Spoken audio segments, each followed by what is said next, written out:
All right, dudes, let's get into it. Let's go. Let's go. I don't know. People said the craziest shit. They said, "Oh, Justin, man, you're gonna regret this, man. This isn't gonna age very well, man." People called me names. People said all this crazy shit about me. And we're gonna go back to the video, guys. We're gonna go back in there and we're gonna look at it and we're gonna read all the fucking crazy shit that people told me. And yeah, well, looky, looky, loo. How do you like them apples?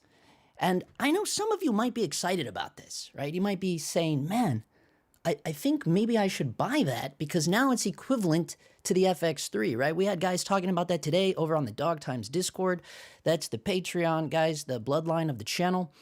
For diehards over there, patreon.com/Justin Phillip. I know, shameless plug, but thank you all for hopping in here. Everyone's talking about this, by the way. I saw Brandon Swashington doing his video about it. I saw our buddy over there, another guy doing a live stream on it. So I thought, you know what? Yeah, I should jump onto this because people were sending me messages and they're like, dude, you were right. You were right, dude. You're the prophet. All right, let's go. Let's see who we got in here. We got Eunice Kalule. This is Eunice from Sherman Oaks. Oh, damn, Sherman Oaks. I'll be up in Encino on Friday. We're going to be back on a pilot that I've been shooting with the FX6. And I've been using the little A7C Mark II for the B cam. Be on the lookout tomorrow morning, 8 o'clock a.m. Cali time. My 1 month review of the A7C Mark II drops. I go in on it.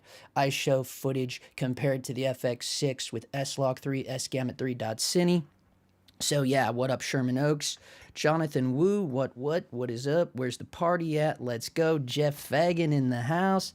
And yeah, okay, so we got to get in here. We got to get to the bottom of this. I want to go back. I want us to read the comments about all the shit. Let me know if the audio is too loud, too low.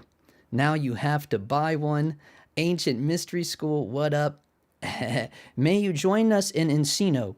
Hey, you know what, Eunice? You know what? You look. If you want to come help out if you want to volunteer your time, because I think the budget is full max. This is one of those weekend warrior kind of things. These guys are buddies of mine that are making this pilot. They're friends with Popcorn Culture. I don't know. I'm sure some of you know who I'm talking about. The guys that do That's a Bad Idea. They're actually the creators of The Chair.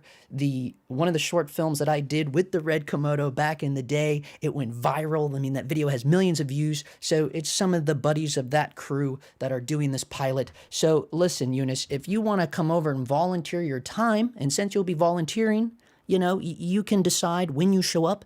You can decide when you leave. If you want to do that and just come, you know, hang out and help us around set, you know, maybe be like a camera PA or something. I know, I'm sorry we couldn't throw you some bones. They are maxed on the budget. But since you brought it up, you know, DM me directly over there on Instagram at KidTech. That's 2 Ds, KIDD Tech. Or just shoot me an email, jp@justinfilm.com.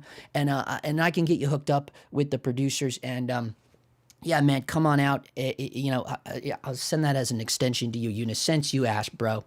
Audio is perfect. Thank you, dude. John Hale III is in the house. Guys, all hail John Hale. The man is a award-winning filmmaker. What up, JP? He is a member, longtime member of the DOGTIMES Patreon. He's been on there since the beginning. My son said, "Is that Tony Stark?" Yeah, dude. Yeah, dude. Yes. Yes, I am a bit of a Tony Stark, am I not? I am a little bit of a Tony Stark because I think after all of this coming out about the Komodo prices slashing, it does appear that I have a little bit of an elevated mindset, doesn't it? I can volunteer with no pay. That's awesome, Eunice. Come check us out, bro. Hit me up. I'll let you know. We're shooting up there Friday in Encino. That would be amazing, dude. We need all the help we can get. You know, it's going to be a total DOGTIMES thing. But guess what? We're filming at a location that there's going to be a lot of nice people to look at. Let's just say that. So come check us out up there. Okay, let me make sure I got the screen share on, and let me get in here. And yeah, guys, we are going to look at the comments on this shit because people reamed into me, man. They were just going hard on me. You know, I think people were really trying to, you know, see if they could make me crack. A lot of people like to do that. and some people I see where some people have commented where my videos seem to be, I'm slowly becoming more unhinged.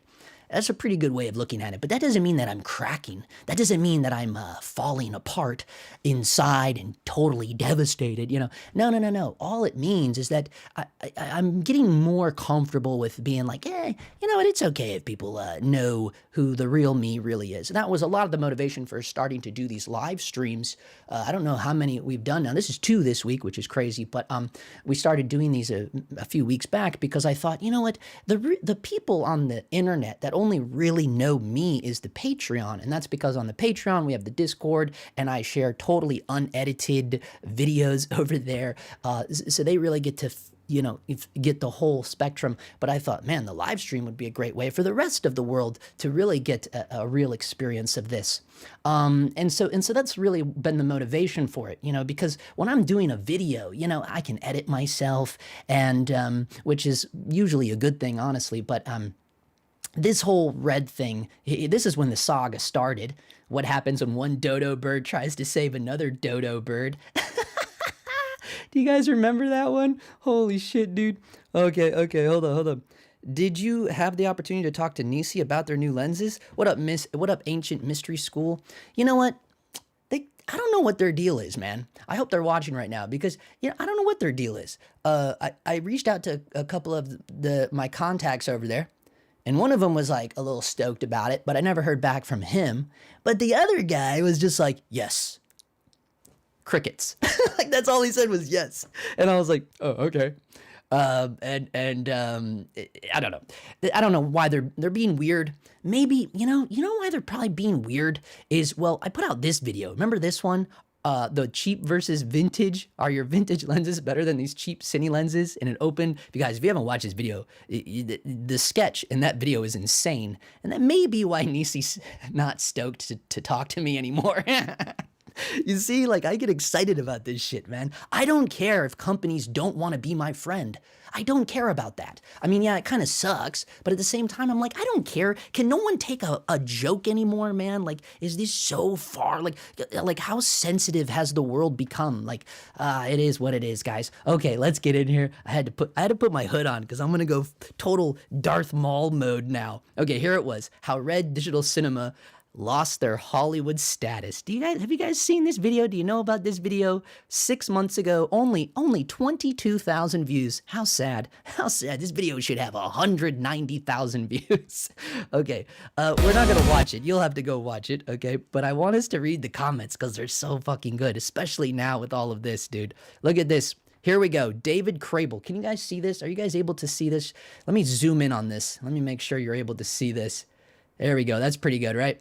Your viewpoint is short-sighted. This is a move to gain market share. The larger the user base, the more demand you'll have for future products. Nikon purchased them for their patents, not to grow Red as a luxury brand. Okay, here's the first thing I'll say. Everyone misinterpreted this video, okay? They completely misinterpreted what I was saying in this video, right? Because I was just sharing like the reality of mom and pop companies, right? So when you think of a mom and pop company, quote unquote, in our camera industry, what's the first camera company you think of?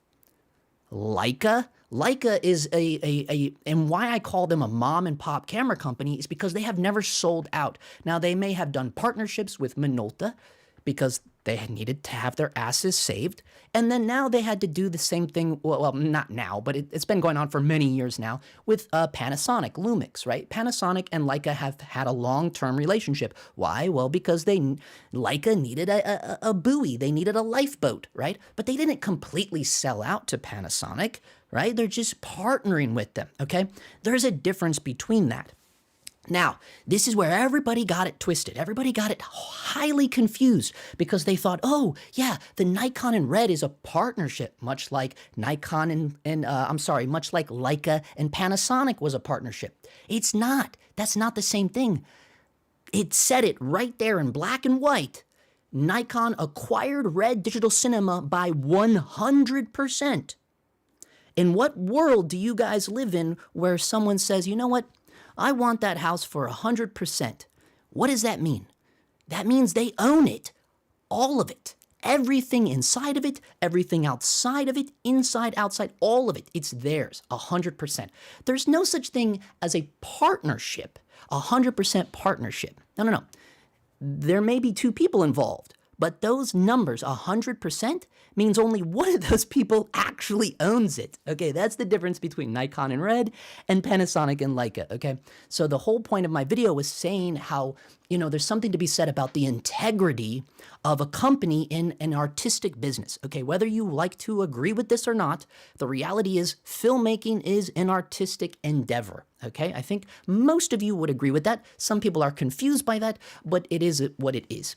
So because of that, where I come from, being someone that has only known an artistic endeavor world my entire life, I started working in the entertainment business when I was a teenager. This is all I know, folks. You're talking about 4 decades of life is all I know. I don't have a real resume. I tried working at UPS when I was a kid. It didn't work out well. They found me sleeping in the back of a truck. Okay, it didn't work, okay? I don't know how to do anything else than to be some shitty artist, okay, in our filmmaking world, okay? And what I'm saying is, where I come from, there's something that is called artistic integrity, okay? And this is my whole battle against the YouTuber versus filmmaker thing, me and the Crater guys and the Cam Mackey drama and all that bullshit. It is all because I firmly believe that real artists should not sell out. It's like rule number fucking 1, man. That's the reality of it. And look, I have Skillshare that puts ads on my videos. I have deals with Small HD. I have deals with Cordbag. But have you ever noticed that I'm not always pushing the shit down your throat? Do I care if you talk shit about Cordbag? No. Do you see me defending Cordbag when people are like, it's too expensive? No, you don't see me whining and crying and trying to get people kicked out of Facebook groups like some people have done on the internet, right? No. Why? Because I'm not invested in that. Just because they sponsor a video or two doesn't mean that I'm going to become a slave to them, okay? Why? Because I have artistic integrity. At the end of the day, I don't give 2 Fs about any companies, right? So when people saw this video, they were highly confused about what I was saying. Some people were saying that I was elitist and all this stuff because I was comparing RED to Leica and Harley Davidson. But this is the problem with our society. They see these companies like Leica and Harley Davidson and RED Digital Cinema, well, before RED was bought by Nikon, right? How did people always look at those people, right? Those are the rich scumbags. Those are the people that just, they just buy the Harley because they want the Harley, right? But guys, what about the Hells Angels, right? What about the outlaws? What about all the real biker dudes? Real hardcore bikers. Most of them aren't rich, right? But somehow you see them cruising around on Harleys, right? I'm talking to you. I grew up in a broken home. My mom was a single parent, raised us 3 kids on her own. Guess what? In the back shed, she had 3 Harleys. Were we rich? Fuck no, right? So this is what I'm saying.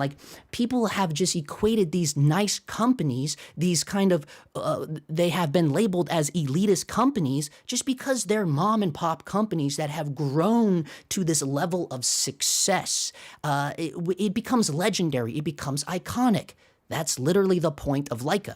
The point of this video that I did was to say, you know what, that's too bad. RED Digital Cinema could have done the same thing had they not allowed a company from Japan, aka Nikon, to acquire them for 100%. That's what I was talking about in the video. But if you have a low IQ, you couldn't ever grasp that, right? So that was my whole point here, okay?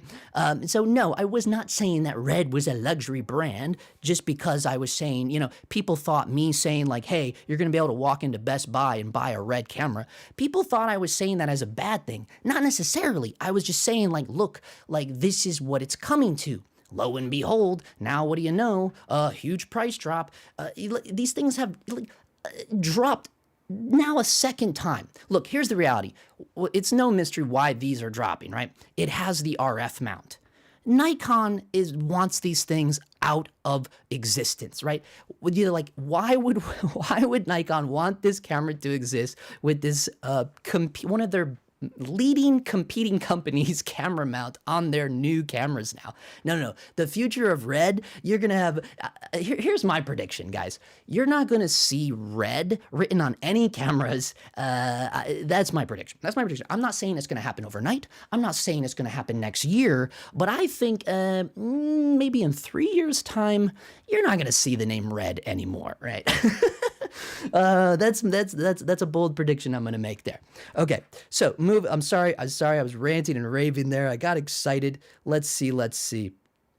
What happens secondhand Komodo prices? Yeah, that's what we're getting into. Oh, yeah, what will happen? Good point there, Signerman. Yeah. What will happen to secondhand prices? Well, that's a great question. Should we go see if anything has dropped on the Facebook market land? Because that usually is the first place where people just start dropping stuff like crazy. So let's give it a little look here. Red Komodo. And let's just see. I mean, yeah, well, here's the biggest problem, right? Because this was $3,000 was the current used price. So now, yeah, you're right. No one is going to buy a used RED for $3,000 now. I mean, even if it's kitted out, it would have to be kitted out really well, right? Really, really well. So yeah, you're looking at like a base kit. Yeah, there's no way. Like it's going to have to be around, I would imagine, 1,800 to 2K, you know, like for low hours, right? Like, exactly. Jonathan Wu, exposure problem again on the camera? Exposure problem on this camera? What, is it over? Let me look. What are you talking about, Jonathan? Whoops. No, shouldn't be overexposed unless it's just, it's not showing. I'm perfectly exposed on the screen there. What do you need to operate the camera properly? Batteries, hard drives? What are you talking about? The Komodo? No, what do you mean to operate it properly? Yeah, you need these old CF cards, which are extinct. You know, those are going out the door. This is a dinosaur now. Why would you even? Don't be asking how to rig this camera out because you're not going to buy it. It's a horrible idea.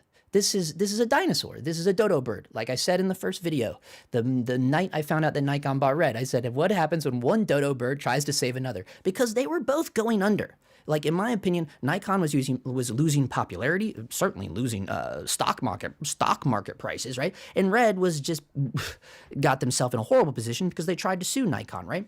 So they had to get together, you know, get by with a little help from my friends, you know what I mean? No, don't buy this camera. This would be the worst investment ever to buy an OG Komodo. What I would do is, you know, what I'm more excited about is what's going to happen with the RF mount Komodo X, right? Because right now, both the Nikon Z mount, see that, and the RF mount, they're matched right now, right? They're both at 7Gs. These things, the RF mount is going to drop, I'm telling you, because when these things aren't moving, and they're sitting at the same exact price as the Z mount, Nikon, some guy, you know, those Nikon guys, those big boys up in their big Japan towers, they're going to be sitting there fuming, right? What are they going to do? They're going to squelch these RF mount Komodo X's. That's something to be excited about. Now you're talking. And yeah, I think we will see that 100%. You can't crack steel, homie. Haters haven't figured out that you are bulletproof. That's right, John Hale. John Hale knows. Let's see. These live streams are great. Hope you have fun too. Oh yeah, of course. Look, dude, no. You think like if I wasn't having fun doing these, you would not see me ever do another one ever again. Are you kidding me? No. It's not like why else would I do it? Yeah, and plus too, like the engagement here is awesome. Like, look, like my channel is small AF, right? And in terms of the broad stroke, right? In terms of Camp Mackie land, you know what I mean? Like, yeah, my channel is very small. So the amount of like interaction that we get here, I love it. I love being able to chat with you guys. Klatches says, I'll consider a Komodo when RED pays you $3,000 for it. He says, earliest prediction for that price change is in 2 weeks. Oh yeah, for the new ones, 100%. Any advice on, oh, here we go. Chris Flores, he's always in here asking questions. Oh boy, here we go. Chris says, any advice on lenses with different camera mounts? I shoot on Komodo and Fuji. Oh, that's right. Looking to add Sony. What the hell are you doing, Chris? He says, should I shoot EF lenses or mount specific lenses. My Komodo is set up for EF and it's great. I've got a few Fuji lenses I could sell. Tamron has my attention for Sony. But I feel like I should share lenses, but what do people actually do? Share lenses or have lens kit per mount? Chris, honestly, dude, I think you're getting too nuts, man. You got the Red, you got the Fuji, now you want to add another system? Now you want to add a Sony? You know, it's like, you know what you remind me of, dude? I had a friend in college that was like, you know, he couldn't decide between, he just couldn't accept one girl, right? So he was trying to date all these girls at once. It doesn't work out well for you, my friend. You got to choose one, man. You got to choose one, and it's called commitment, you know? But look, if you wanted the easiest way to use multiple lenses with all three of those, well, it's pretty simple. You either do PL mount, which could be a little pricey, or M mount. I've been telling people this for quite a while now. M mount lenses is the way to go. It matches to literally any camera system, even the high-end Alexa. It matches to any camera can take the M mount, any camera. Here we go. Native Strong, same price as the XH2S and $1,000 cheaper than an FX3. Fuji and Sony better wake up, guys. I think you're all looking at this the wrong way here. No one cares that Komodo has dropped in price. Guys, have you heard of Salvation Army? like have you heard of liquidation sale? Because that's all that is.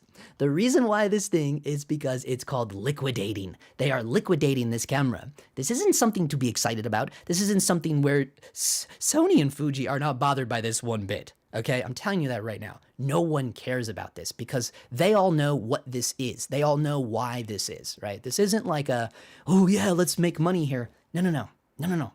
It's just, it's liquidation, man. It's what happened. This is Circuit City, if any of you are old enough to know what Circuit City is. He said, a real artist owns himself. He is the sovereign of his destination. Ooh, wow, okay. And everybody who doesn't recognize that is controlled by others. Okay, all right. We're getting hardcore there with Ancient Mystery School.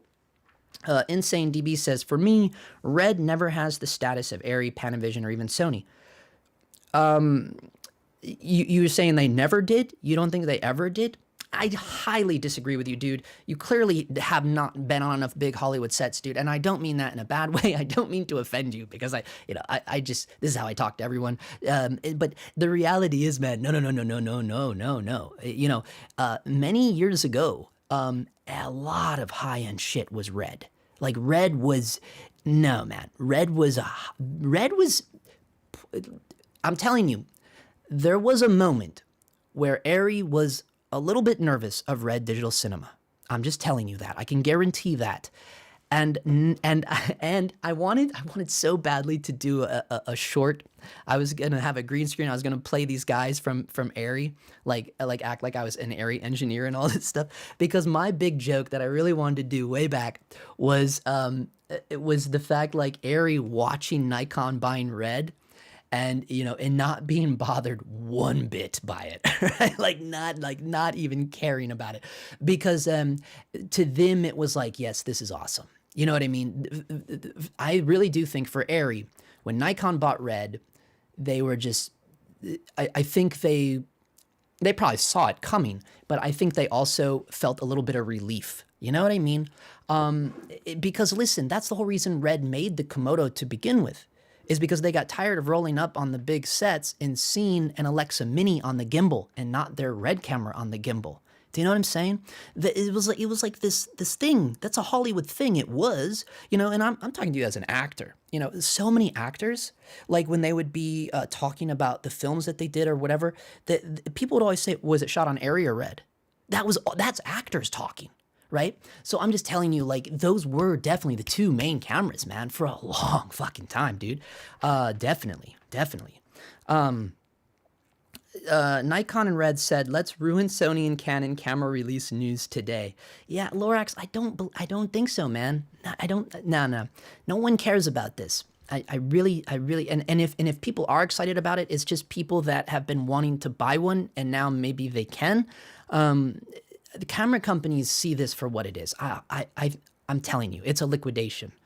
Trevor says Nikon is one of the oldest existing camera companies. Don't underestimate their ability to expand markets and change direction. No, I don't. I don't, Trevor. And this is what I'm saying too. Look, the Nikon ZF and that little Z6 Mark III, those have my attention, right? Like, I'm not saying that Nikon, nothing will happen to Nikon, right? What I'm saying is that this red insignia on all these cameras is what is going to go away, and it will be replaced with Nikon insignia. That is what I'm saying is going on here. It's just, this is part of the process that you're seeing, right? And this is part of that, you know, old, you buy a store, right? You walk in and you go, this is all the old stock, 90% off, get it out of here. You know, this is that phase of what we're looking at. Jonathan Wu, no, I was thinking exposure problems. People were going after you again. Oh, right. Yeah, thank you. Gosha says, what do you think on the Kinfinity Mavo? If Mark II, it's also just got a sale. Man, it's such a niche. How do you say that? Niche? N-I-C. I've never niche. It's such a niche product that I don't know, man. I stay away from it a little bit. You know, when I was like researching those Kinfinity cameras, I know tons of people, a lot of respected people have positive things to say about it. But then there is an equal amount of like negative things that can be found about it. And it was just like, it was a little bit too much of a gamble for me personally. So I can't speak to anything about Kinfinity. Alex Humphrey says, hey everyone, yeah, $3,000 drop. It's down to Blackmagic hobbyist range. You know, now here, you know, there is a plus and minus of what you're talking about there, because definitely, yeah, it is, you know, it's like, I hate that the price can devalue a product like that. Do you know what I mean? And because don't forget, folks, at one point, 5 years ago, I paid $7,000 for one of these things brand new just because it was white, right? Do you remember those days? And so, yeah, I can't help but feel a little bit of a, ooh, like, you know, a little pinprick at my arm. Ooh, that hurts, you know? You're like, damn, man, look at it now. But at the same time, that was 5 years ago, right? So this is a 5-year-old product. Again, liquidation. That's how I see it. I'm also thinking RED's licensing adds another revenue stream to Nikon's portfolio. I think that name is on its way out, man. And Gosha says, I feel like it's definitely a better option. Kinfinity, it feels like a gamble to me, man. You know, just my opinion on that. Trevor says, okay, he's talking to Gosha there. Until Kinfinity shows that they can navigate the American market, I wouldn't invest too heavily in them. Yeah, I feel that too. Chris Jenkins, what up? He says, it looks like they'll have to drop the price on the Komodo X to most likely $5,000 to be competitive to the BM Cine 12K at $7,000. Yeah, I don't, you know, here's something I'm going to say that might be controversial for everyone as well. I don't think that a lot of other camera companies are ever sweating anything that Blackmagic does. You know, and I think a lot of people might really be upset by me saying that, but that's just how I feel about it. You know, like I don't think any of them are bothered by what Blackmagic is ever doing. Okay, let's see. Man, I got so far behind here.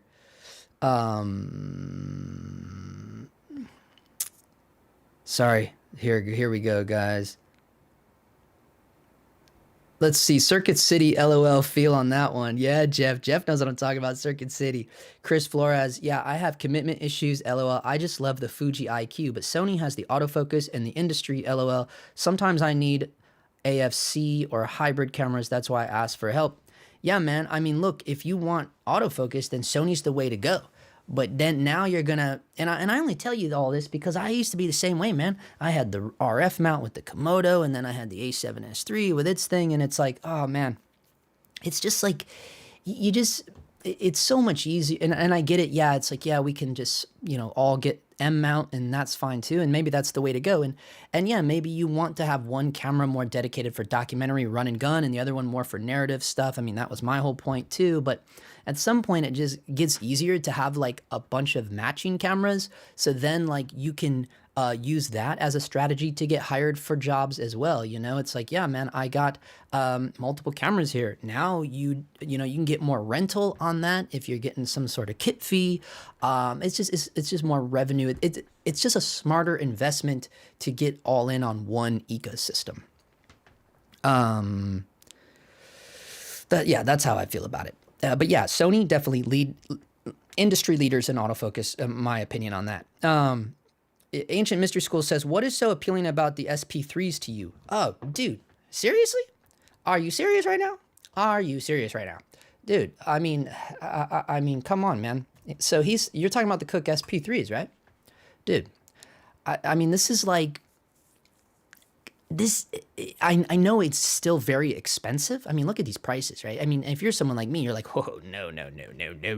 You know, like, but at the same time, these are Cookes. You know, these are, this is, I don't know, maybe I just have my own like romanticism about them or something, but they are literally, I think, some of the most beautiful lenses. And look, I was the B cam operator slash like kind of, I guess, second unit for a commercial we just did out in Vegas. So we were in Vegas. I did a live stream Monday night when I was still there. But we were shooting on Cooke. What were those? Cooke S4s, I believe we had. Cooke S4s on a couple Canon C300 Mark IIIs. And I was just like over the moon, like inside with joy, because Cooke to me is just, I don't know, man. I guess I drank the Kool-Aid. You know, I have always just thought that these were the best. You know, I don't know why, but so the fact that you can get these now for like a more, accessible price, that's exciting to me, you know, and the fact that they're so small, perfect for run and gun or whatever. And the fact that you could get them M mount, I don't know. I just think, those are my dream set. That's all I'm saying. It has nothing to do with, any technical reason. Do you know what I mean? It just other than, yeah, I love the look of them, so maybe that's a technical reason. But I think it's about getting in the feels that what we talked about on the last live stream when we were still out in Vegas there. Waiting for yellow digital cinema. yeah, it's on its way, brother. Trevor says BM and Reds are not really competitors in terms of the markets they serve. 100%. And Lorax says, more serious note, I agree this is a fire sale of the Red RF mount old stock. Today's announcement felt like the old school Red FU disruptor stuff they did back in the day. Yeah, 100%. Yeah, I agree. Okay, let's see. You guys are talking here. Here we go. But I think Nikon and Red has an uphill battle for a while. It's going to take more innovation than slapping that Z mount on the Red line to stay in the game. I don't know. I kind of disagree with you there, because don't forget, man, remember and Jared talked about this. Not only did they acquire the places, right? Like Red Hollywood is still there as far as I know, I think. But they, not only did they acquire the places, the tech, the tools, but they also got the people. Remember when Jared said all the same people are still going to work there? They got the engineers, So that's a huge bonus, man. It's like they're gonna keep creating really awesome stuff. I would not discount that, right? I'm not sitting here going, oh man, poo Nikon. No. I think we are going to see some amazing stuff come from Nikon. Don't get it twisted there. My thing is like, I'm still, that diehard artist inside of me is still sitting there just looking at Red, just like, you guys are worthless, just because they gave up for, whatever reason they had to, they caved or some people look at it as, no, dude, they got greedy and they tried to sue Nikon and that bit them in the ass, right? There's two different ways of looking at it. Either way, they effed up, right? That's just my whole thing, All right. Let me get caught up here. Effing love my Komodo. I'm getting another one. LOL. Ben is a nerd. Dude, if you buy the Ben, if you buy the OG Komodo, you are a nerd, dude. And not just because of and not just because of I don't know. I told someone opened the door and I lost my train of thought. Okay, let me see. Jason Morbeast. That would be weird if they dropped the Komodo X after just releasing the new Z mount, but anything is possible now. What do you mean dropped it? You mean dropping the price? They have to. They will drop the price on that RF mount. I'm telling you. Nikon's not going to stand for that. You know, they got to get rid of it. They got to get rid of that one so people will buy the Z. Or the crazy thing, you know, like the crazy commie thing to do would to be just the, well, I apologize, I shouldn't have said that. The crazy thing for them to do would be to just completely erase it from the market altogether. Now that would be nuts. And then they might just take the cameras and just friggin' redo the mounts themselves. You know, you can't, I don't know, you know, you can't, that might be the more plausible or feasible thing for them to do. Yo, bro, off topic, but what do you think about DJI Ronin 4D, aka Cine Chicken? Curious to know what you think about DJI ecosystem since it's getting popularity in bigger productions. I think it's cool. And, you know, the movies that I've seen, like Civil War, I was a big fan of Civil War for a lot of reasons, but I wasn't bothered by the motion, you know, like the camera motion. I thought it was awesome. I thought everything about that movie was amazing. Offhand, I can't think of all the other movies, but I know that it's been used a lot because I read ASC, so I know that it gets used a lot. I think it's a cool system. I really do. I have kind of I've researched it a little bit, but would you see me trying to get one? No, you just wouldn't. But I think that if I was getting hired to do a particular project that called for something like that, then it would probably be my first idea for rental, you know, but to invest in something like that, I don't think I would personally, but not because of anything bad. Technically, again, it's more about this feelsy stuff, like what we're talking about with these Cookes, you know, it's more about like, nah, man, it doesn't feel right to me, you know, like in terms of, because I'm the type of guy that always wants to like be on the camera and using the camera and operating it myself. So that's all. But I think it's just like any other tool in our industry. It has a place, it has its purpose, and I think it's a great tool. You know, I do. I don't have any problems with it. Mainly docs. I don't know, I just read that. Someone wrote that. Let's see, Ranger7 Studio says, the 12K LF is amazing. I just saw a huge demo and it's pretty fantastic. That's the Ursa, right? Do you think Red would be better off just offer mount change service? No. Nikon's not going to do that. Again, no. They want everyone using their Z mount, 100%. Justin, what camera would you buy for shooting docs on a small budget? I'm assuming you're a one-man band, Gosha. Dude, you guys already know what I'm going to recommend. FX6, dude. FX6, best one-man band camera ever invented. End of story. Go get it now. Like, just go get it. You know, they're getting cheaper. They're getting cheaper. Let's go to Facebook Market Land. Let's see how much they are, because I'm telling you, this is the best one-man band camera. If you want to know why, here, I'll show you a video to go. Oh, we don't want to get off that one. I was gonna tell you, go watch a video. Let me show you a video you should watch if you haven't seen it yet. And it's really the best video out there about the FX6. And it's just so good, dude. It's one of the best reviews. It's this one right here. This one that says, "Why I Can't Escape. The only camera that consistently gets work for the past 2 years." Yeah, the FX6, folks. The best. Okay, where were we? Oh, yeah, Sony FX6. Look at these, you know, wow.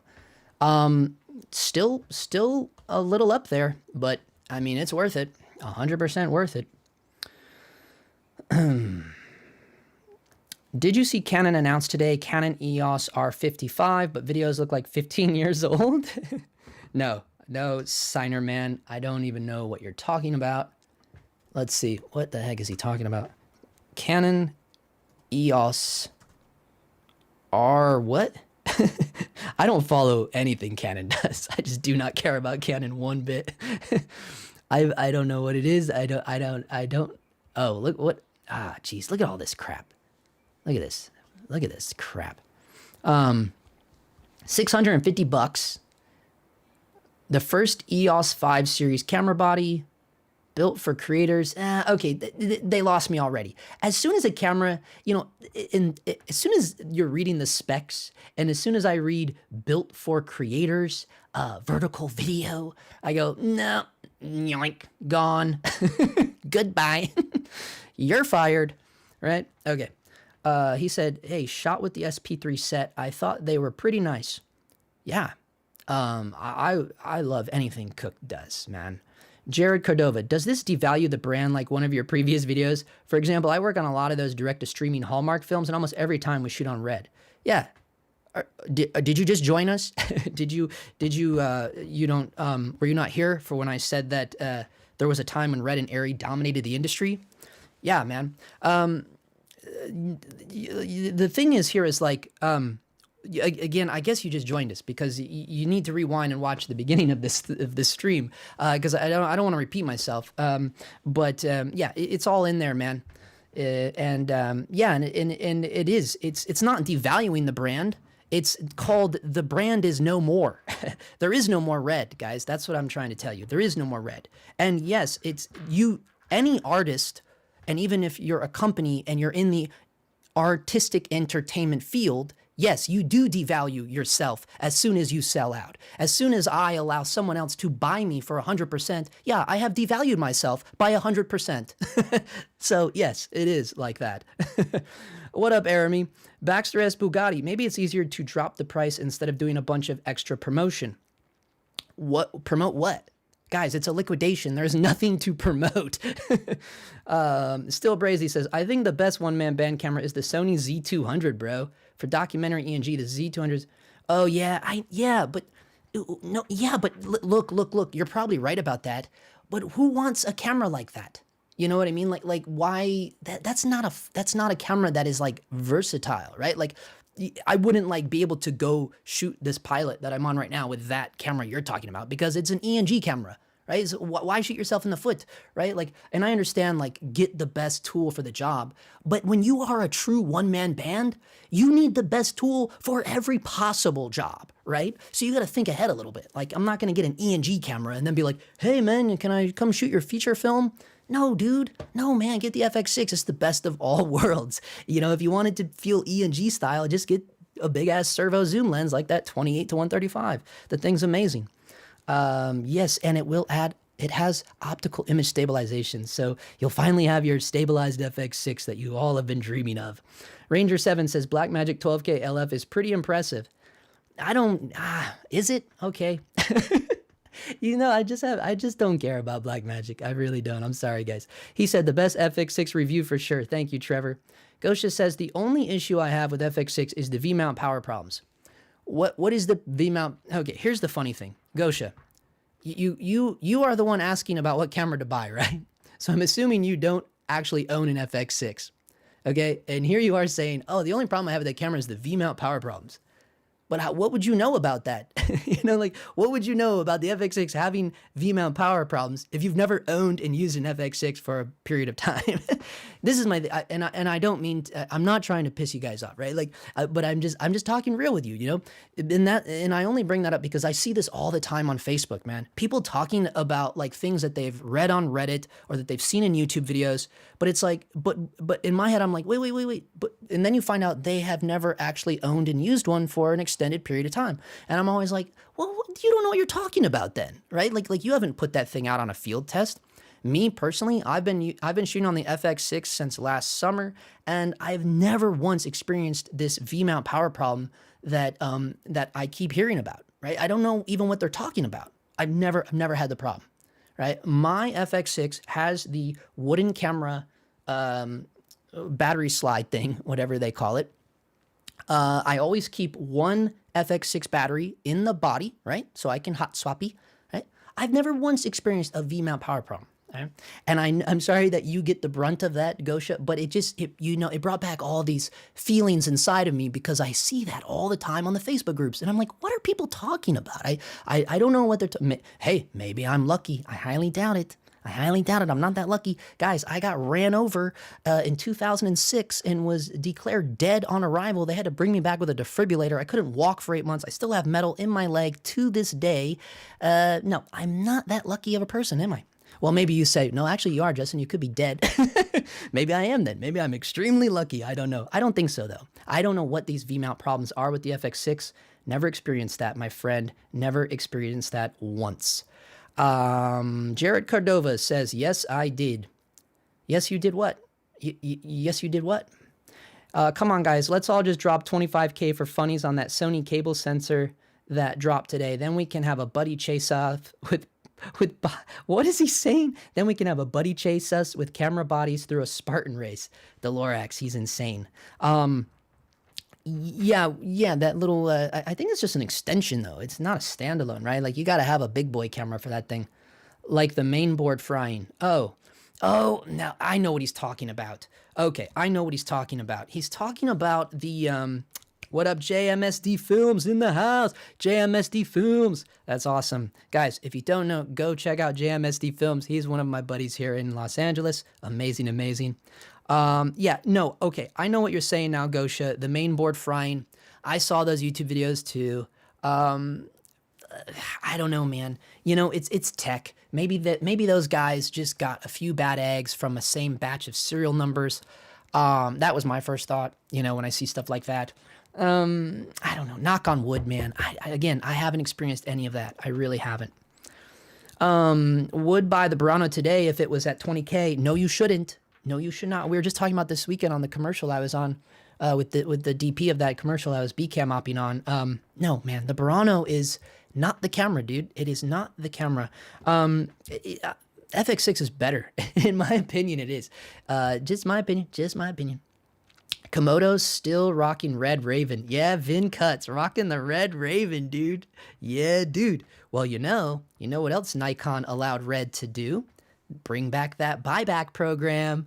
Uh-oh, now you can go cash in that Raven. Let's see. How much is a Red 1? Yeah, good question. I bet you they got them on here. Shoot, I know they got them on here. Why, you want a cool camera that needs 12 ice packs as an accessory? Just get the Red 1. Oh yeah, this always happens. I forget. You see what pops up? Like all these weird, everything red. Everything red, the color. Let's see, Red 1 camera. That will help. Nope. Oh, that didn't help at all. All right.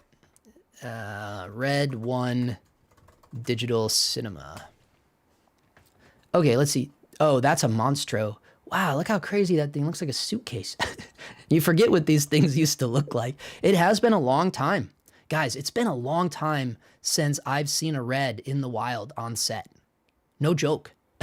And you used to see them all the time. Like all these crazy, the way this camera looked, like the old DSMC2s, this is what and this is why I say, and I was an actor in Hollywood. This was the camera you saw everywhere. These Red cameras were everywhere, man.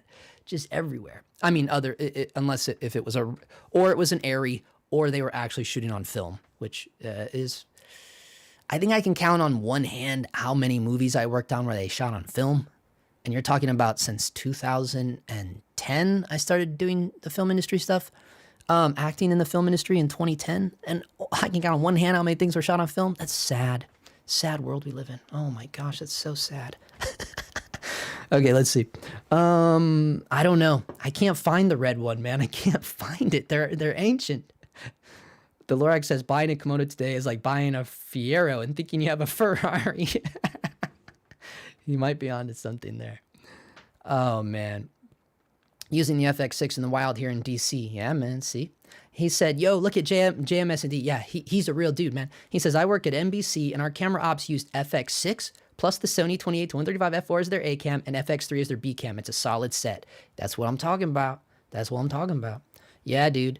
They also use the FX9. I honestly think it's the night ENG style. Yeah, FX9, man, you know, I don't even care about the FX9. All I want is for them to put that locking mount on the FX6. That's all I want. I just want that locking mount. Everything else, they can keep it.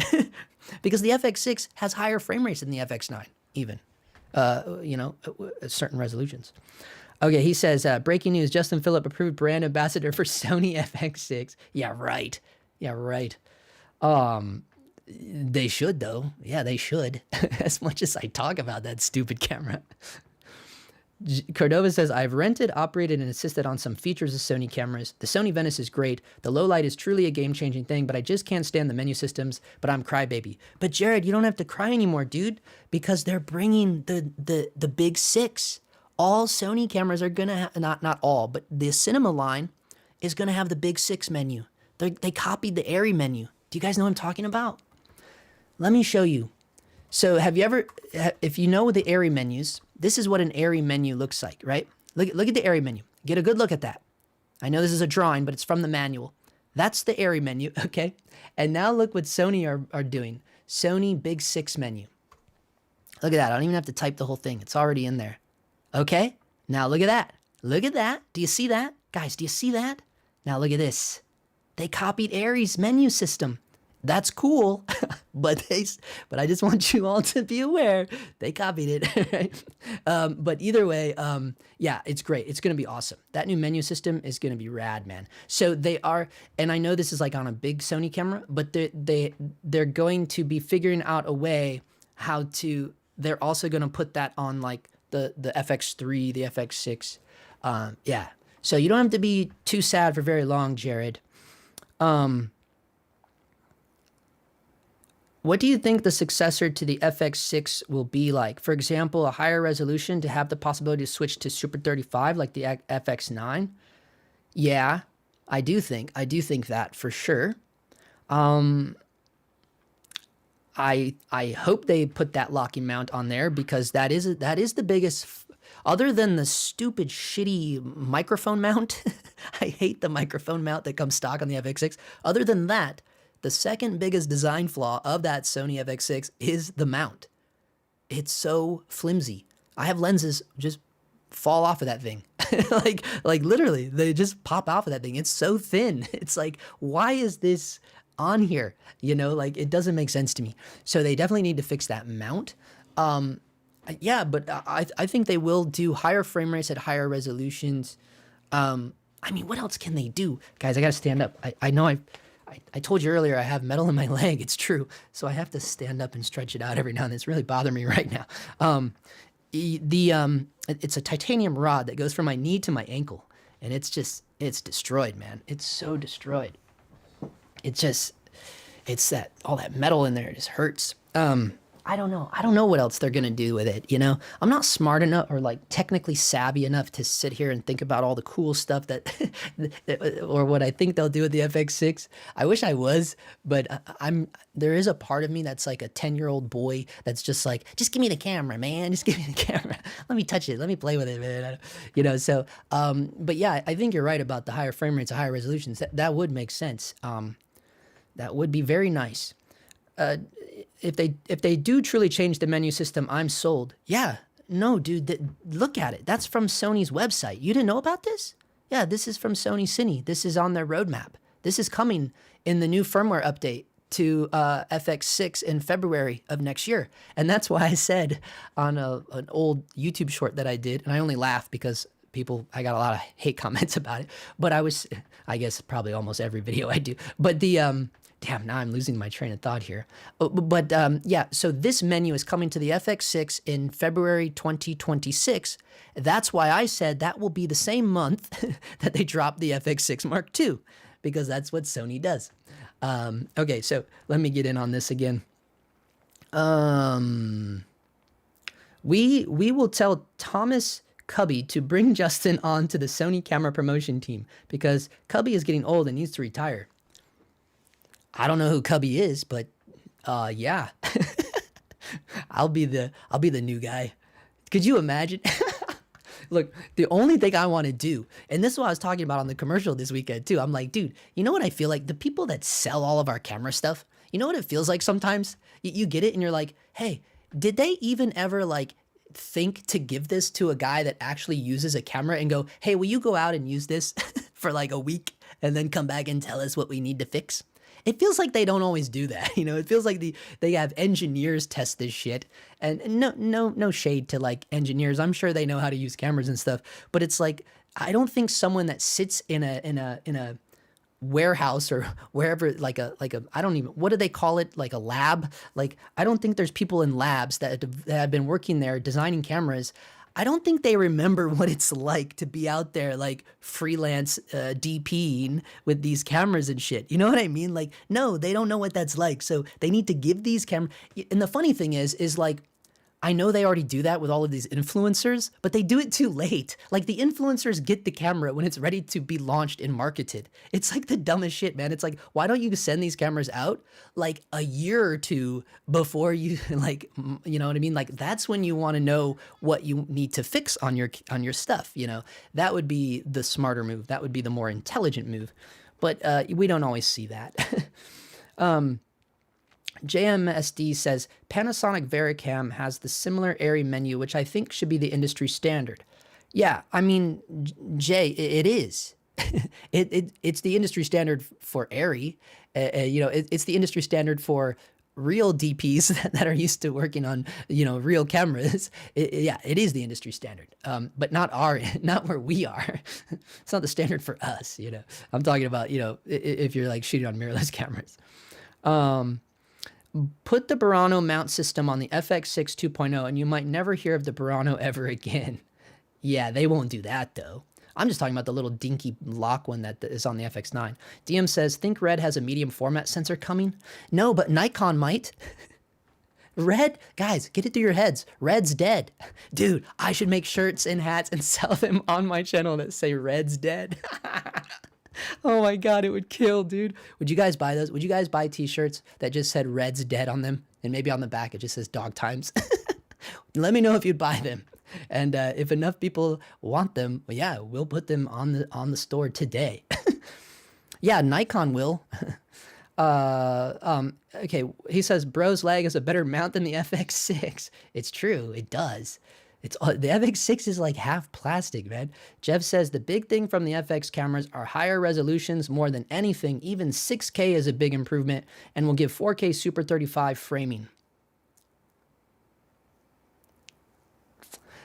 He says he votes Justin for marketing. Thanks, Jeff. Thanks, man. Thanks for the vote, Jeff. Yeah, no, more than anything, even 6K is a big improvement. I know, man. I'm just not that dude. Like I don't care. I don't care about resolution. To me, I'm like, does it do 4K? And I'm like, okay, let me have it. I know. I don't know. Vin says, I love the FX6. It's a working horse. They just need to put the XLR inputs on the body, a better and brighter viewfinder, locking mount, and ProRes Raw internally would be the cherry on top. Yeah, I agree with the ProRes Raw. I think that would be very awesome, 100%.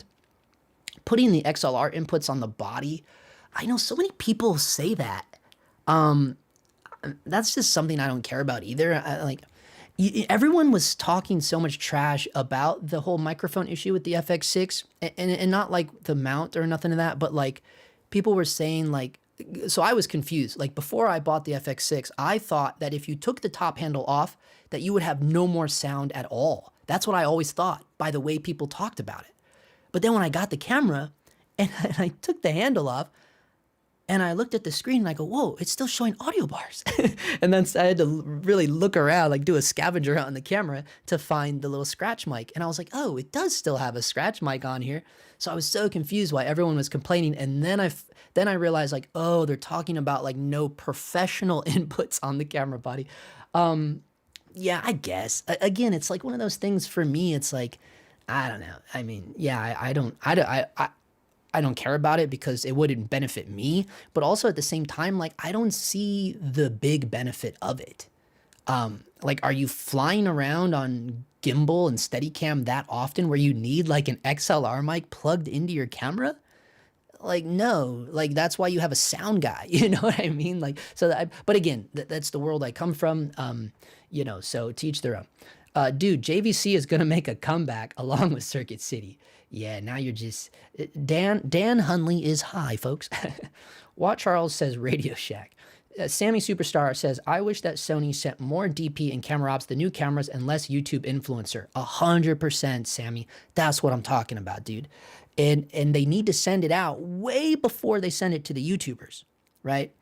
So they can see what the real working issues that need to be done on it, right? Because if they would have done that with the FX6, I can guarantee they would not have sold that camera the way it is with how easy it is for lenses to pop off of that mount. It is so annoying, dude. And I can guarantee, and they would have probably done something different with that mic mount, because that gets, I mean, that is horrendous as well. Let's see, make the shirts now. Okay, it's done deal. Red's dead. Dan Hunley says, get your video cables at Radio Shack. Vote Justin for Sony marketing. I bring up the 6K because for green screen stuff, it helps a lot. No, 100%. Here, guys, okay. Thank you for bringing up the green screen stuff, because here's something that Sony needs to do, because they already have it. They already have the global shutter. They have their own, they have the global shutter. They have it. It's in the what is it the A, which one has the global shutter? It's the weird one, the A9. Is it the A9? Yeah, I think it's the A9 that's global. You guys know which one it is. They need to get that thing going and moving and get that in the new next FX6. And why green screen reminded me of that is because I'm thinking of LED walls, you know, the volume, you know. That's where global shutters benefit the most, on the LED walls, guys. And that and not just that, but for, man, the motion and everything would be so crisp and beautiful, and there would be no weird banding, and you wouldn't even need anti-flicker mode. You know, like even on this commercial this past weekend that I was B-cam opping on, they were having problems with the flicker, because we were using some of the house lights just for like ambience in the background. And there's mad flicker in there, and we're shooting on Canon C300 Mark IIIs with the Cooke S4s, okay? And with those Canon cameras, the DP had went in there and put it on like clear scan mode or something, and it wasn't like a simple good fix, you know. And honestly, it wasn't as good as what Sony has, which is like the variable frame rate with the anti-flicker mode. Like the clear scan from the Canons didn't seem to be anywhere near as good as the Sony was. But it also didn't always fix it. Like one time I looked down, like they sent me into the kitchen to grab some stuff. One time I looked down and I had to crank the shutter, because I wasn't looking at the numbers, right? I'm just on the EVF, and I'm just cranking the shutter to like stop the flickering. And I was filming, and then afterwards I looked at the thing, and I had cranked it wide open. It was like 360 or something like that. And I was like, holy shit, dude. So, you know, this is why global shutter, you wouldn't have to worry about that. You know, there would be no flickering, you know. I think that's what I want to see in the new generation. Does it do 4K? Okay, let me have it. LOL. Truly, you are a Hollywood DP. Most DPs I know actually don't give a F about pretty much anything. It's usually my job to care about the technicals. You know, Jared, also, they do call me Kid Tech on Instagram. that was a nickname given to me. I didn't give myself that name, and they gave that to me because on set I was the guy that they kept coming to me for like technical questions and stuff, and plus they knew I had a YouTube channel. And then one of the guys, shout out to Rob, he started calling me Kid Tech, and I loved it so much. I thought it was the coolest thing. It reminded me of Kid Cudi, so I went and changed my Instagram handle to Kid Tech. But so I am still technical, you know. But yeah, at the same time, I grew up as an actor, so you know I come from that mentality. Very I guess. What would you call it? Like old school. I want to say old school Hollywood, but I think that has negative connotations to it. So I don't want to say old school Hollywood, but it is kind of this more like, you know what I'm saying? Yeah.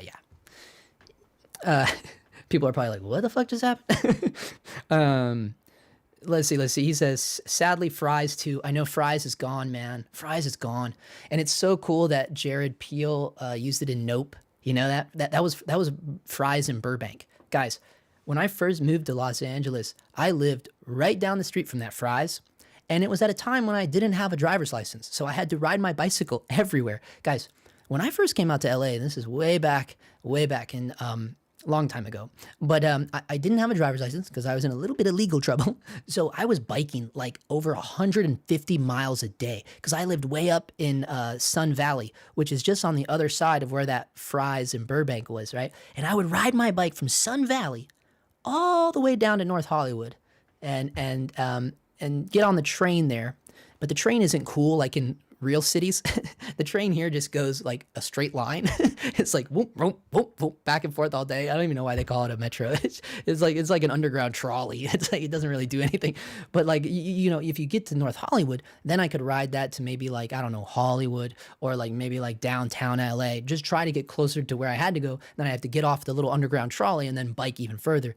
And man, I used to bike so far. Like one time I went so far, I went all the way to beyond LAX, which is El Segundo. One time I rode my bike from Sun Valley all the way to El Segundo. And then I had to ride it all the way back. Yeah, because sometimes I'd be working on jobs, and it was just to get to set, right? And I'd be working on jobs, and, you know, you go late. Sometimes we go so late that the train wasn't running anymore. And what else doesn't run in LA after a certain time, or at least back then it did? The buses. The buses would stop running. So then I would have to ride my bike all the way from El Segundo to Sun Valley. Guys, for all my non-LA folks out there, let's Google that. Let me just show you how far I went. El Segundo to Sun Valley. How many miles? How many miles one way? Holy shit. First of all, wait, what? Oh my God, it did Sun Valley, Idaho. That's hilarious. Sun Valley, Idaho. No, dude, Sun Valley, California, man. Let's see. Yeah, it's 36 miles. So, but keep in mind, that's highway. That's if you went on the highway, it would be 36 miles. Look if you had to bike it. 32, okay, not too bad then. It's still about the same. 3 hours. 3 hours and 12 minutes. To get from El Segundo to Sun Valley. Holy cow, that used to be my life, man. Okay, I got way offhand. Oh, he talked about fries. Anyways, yeah, shout out to Jordan Peele for using Burbank fries in his movie. I'm talking about Nope. Okay, let's see. Lightface says, what Sony needs is to implement ProRes internally. ProRes Raw, who cares? Well, ProRes Raw would... honestly, guys, what's already in the FX6 is better than just normal ProRes, because normal ProRes, you can't go in there and access the RAW tab and change the highlight roll off and change the shadow detail and change the midtone detail and change the actual white balance by a numerical value. You can't do that with ProRes. But what's already, the codec that's already existing in the FX6 right now, is I can go in there and change the white balance by a numerical value. I can go in there and change highlight roll off, shadow detail, midtone detail, everything. ProRes Raw would also allow me to do that. But normal ProRes, that wouldn't be a benefit compared to what FX6 already offers. So yeah, why Red do price drop again? Because they're liquid, because there is no red. Every time someone says that, I have to yell, there is no red, red's dead. That's why. It's called liquidation. Okay, let's see. Jeff says, Justin, I think the thing is with a lot of these options, not everyone wants all of them, but specific ones speak to different niches of video production. XLR is important for broadcast, podcasts, etc. Yeah, I know. I know, man. I feel that. I feel that, bro. Delorex says, would you want to be flying the camera on a gimbal or drone with a mic on it? That's what I'm talking about. Thank you. And he says, I mean that audio would be terrible. Gimbal a little less terrible, but still. That's how I feel exactly. Exactly 100%. That's why I say, like, you always have an audio guy. Like, we were just watching a documentary last night. A documentary. And a very low budge documentary. And even still, I caught the boom shadow in the guy moving. Because the guy didn't move quite fast enough for the camera operator. And I caught his boom shadow. And I was like, look at this. Even on this ultra low budge, shitty documentary, they still got an audio guy running around with them. So this is what I'm saying. Like, who cares about camera mounts, you know? But I will say this though, because I do a lot of documentary one-man band stuff. The way it is now is awesome. I will say that, because having that mic however, I will say the onboard shotgun mic that is on my FX6 is not my only source of audio. Okay, I'll say that too. But it is nice having that professional backup audio. I will say that for the documentary stuff. And I even talked about that in a video I did one time, where I was talking about how I was hired to be the DP on an ultra low budget short film, and I found out that the majority of the crew was interns from a high school film program, right? And I found out that they were going to be doing the audio, and I was like, oh. So I just showed up on set with my Sennheiser MKH416 already on my FX6. And I made sure to keep that thing going for every shot, because the first thing I thought of when I heard a high school film intern from a film program, I thought, oh boy, I just could imagine them not probably knowing how to properly operate a boom microphone, right? And if you're not really skilled at operating a boom, what happens is you can hear every little tiny movement, right? You could hear their hand, like even if they adjust their hands, right? Because they're getting sweaty or tired, right? Any little movement you can hear on the boom mic.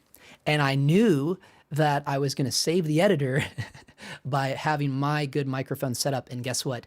The last scene of the short film ended up all being audio from the FX6, right? So don't get me wrong. I do understand the benefits of it, but again, it's not always, it never is my only audio source. Okay, let's see. Sells more cameras if it can appeal to more people. Oh, 100%. BRNDX, I do desire a good global shutter camera. 100%. Yeah, it will be nice to see more global shutter for real. JMSD says, do you think global shutter is overrated or underrated? I don't think it's rated at all, dude.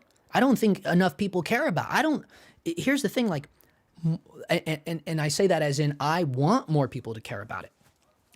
Yeah, and that's what I mean. Like, it's not overrated. It's not underrated. It's not even on anyone's, like, it's not rated at all. I really think people are not embracing it the way they should. Like, global shutter would be the closest thing we could have to be shooting on film. It would make it almost identical in terms of like fighting for getting closer to the film look. And you all know we're all trying to do that. Everyone and their mother is trying to do that, right? And having the global shutter is one huge step closer to that original film look. It just is. It is. You can't convince me otherwise. Okay, let's see. Yeah, it's not just about fast motion, though. It's about what I talked about earlier, the flickering of the lights and all of that stuff. Banding, all of that shit. It's about all of that shit.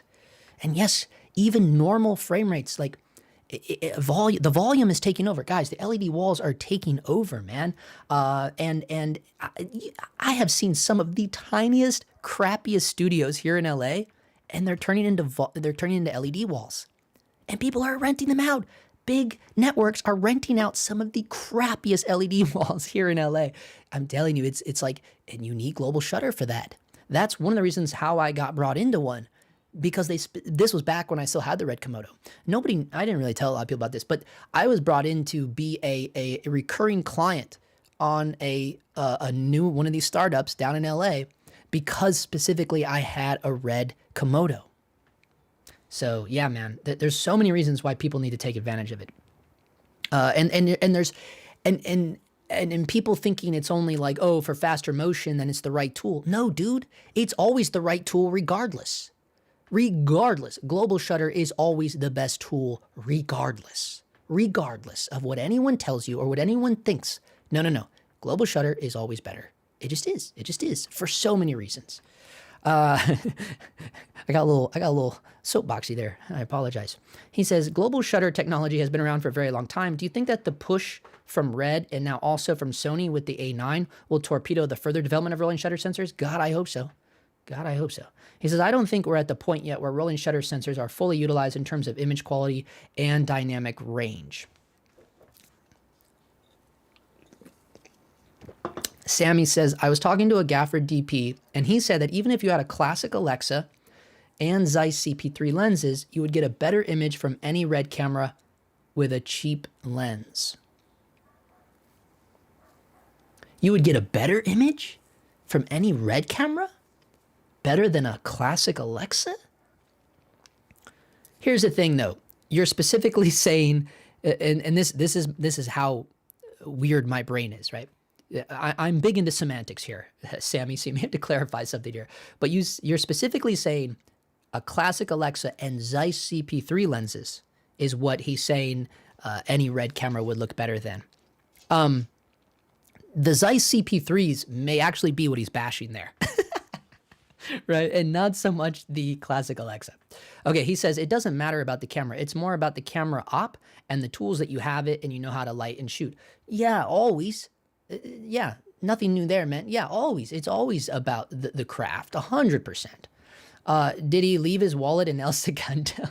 It may have fell out of my pocket. That's why you never put your wallet in your back pocket when you're riding on a bike, folks.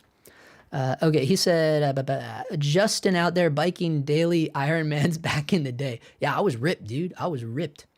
He said, get an electric scooter. You can get one for the price of a RED one. Dude, back then there was no such thing as an electric scooter. There were none of these birds lying on every... I would have been in heaven. Do you think I would have been biking 3.5 hours 7 hours total round trip? Do you think I would have been doing that if there was a bird laying on the sidewalk? I'm talking about those little scooters. No, heck no. Heck no, techno. No, there was no such thing as e-bikes back then. And if they were like $10,000. I'm talking decades ago, dude. Not decades, but definitely 15 years or something like that. Okay, let me see. I really want an answer from Blackmagic on why they won't support ProRes Raw in DaVinci. They're not allowed to. It's gotten down to the point where Apple is trying to buy them. Apple, get this, guys. This just in. Apple is trying to pull a Nikon on Blackmagic. Okay, let's see. And what I mean by that, I hope you know what I mean by that. Apple wants to buy Blackmagic. Okay, let's see. I think global shutter is underrated for action and VFX since it eliminates rolling shutter issues, but overrated for standard filmmaking. You see Gracie back there? Gracie, come here. Do you guys remember Gracie? Oh, I'm sorry. She just squeaks like that. I didn't hurt her. She just squeaks. Show him you're okay, Gracie. Yeah, I know. She's getting bored. Okay, let me see. Where was I now? Oh yeah. But overrated for standard but overrated for standard filmmaking due to higher cost and lower dynamic range. RED died in 2024. It is Nikon now, buds. 100%. Oh yeah, maybe that's what the shirts will be. It'll say RED's dead on the front, and on the back, it'll have the dates that RED started, and then the year it died. R.I.P. And then the gravestone will have a skull on it. Oh man, that's hilarious. He said, I suppose I'm indifferent to ProRes Raw because I'm exclusively a Resolve colorist editor. Yeah, that makes sense. Regarding the XLR inputs on the FX6 handle, the reason I said that is because I like to use the tilt-the handle, so using alternative handles would be nice to keep XLR. Oh yeah, so that does make sense. Yeah, like if you bounce out that. And I could see that too, because that's another design flaw of that camera. That plastic handle sucks so bad. It's always coming loose. It comes loose all the time. I saw a thing that Bright Tangerine makes though, that like locks the so you can keep the same handle on there, and then the Bright Tangerine thing like locks it down. So that's kind of cool. But yeah, I get it if you wanted to use a different handle. You know, my brain, like I was just like bummed out. I'm like, oh, I can't use my Bright Tangerine handle. But I didn't for once think like I'm gonna put it on there. I don't know. I was just like, oh well, into storage it goes. I usually have at least 2, if not 3 audio sources on shoots where I work on. Heck yeah, Ron Coy. He says, I just edited a bunch of stuff shot on a C300 that has rolling banding in the footage from the sensor and the lights. I'd kill for everything to have global shutter. 100%. No, I mean, classic looks better. I was late to the global shutter soapbox. Amen, though. Yeah, I think like 20 people left the chat after that. They're like, I'm out. Let me just clarify something. The spinning shutter in a film camera does not expose the whole film frame at the same time. It does, in fact, roll through and expose for 180 degrees. Yeah, the spinning shutter in a film camera does not expose the whole film frame. Yeah, he's right. You're right, Jared.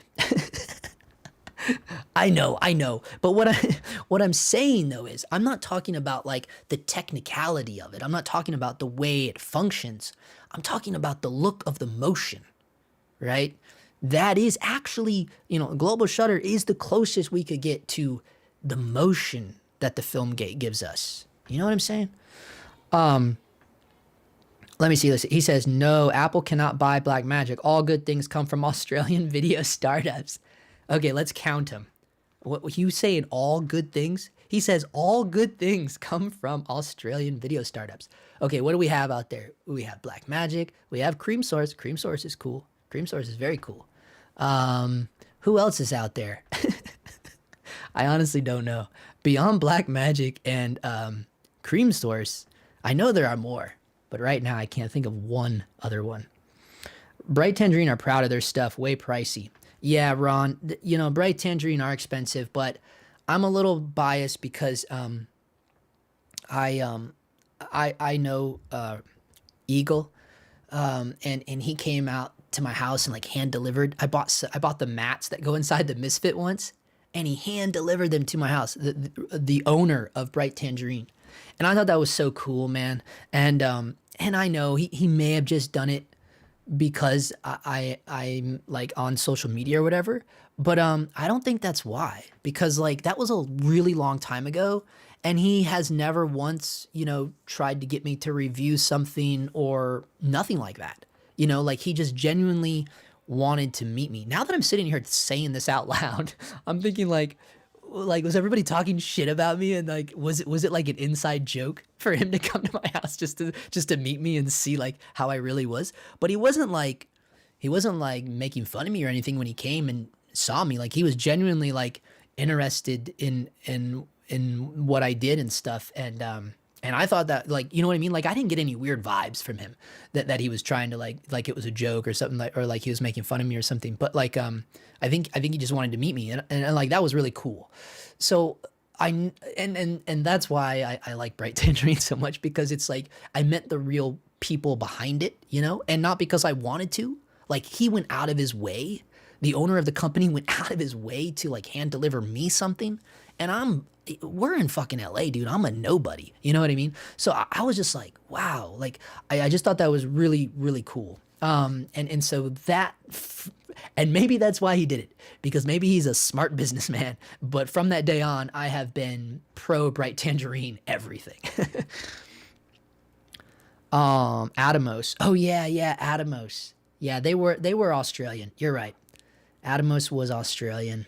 And that's why it was the whole Atomos versus Blackmagic war, and that's actually why we don't get ProRes anymore in DaVinci, right? It's yeah, you guys know that, right? Because that Atomos teamed up with Apple, and then that's all of that is from these two guys that got mad at each other, because the dude from Atomos used to work with Blackmagic.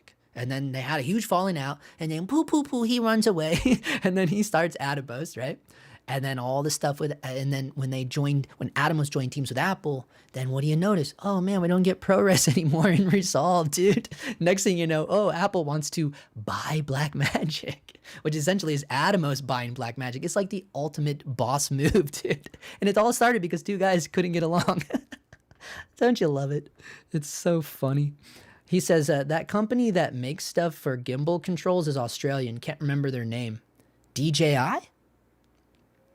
Atomos, Cert Motion, Lens Hounds way back in the day. I think Miller is an Australian brand too.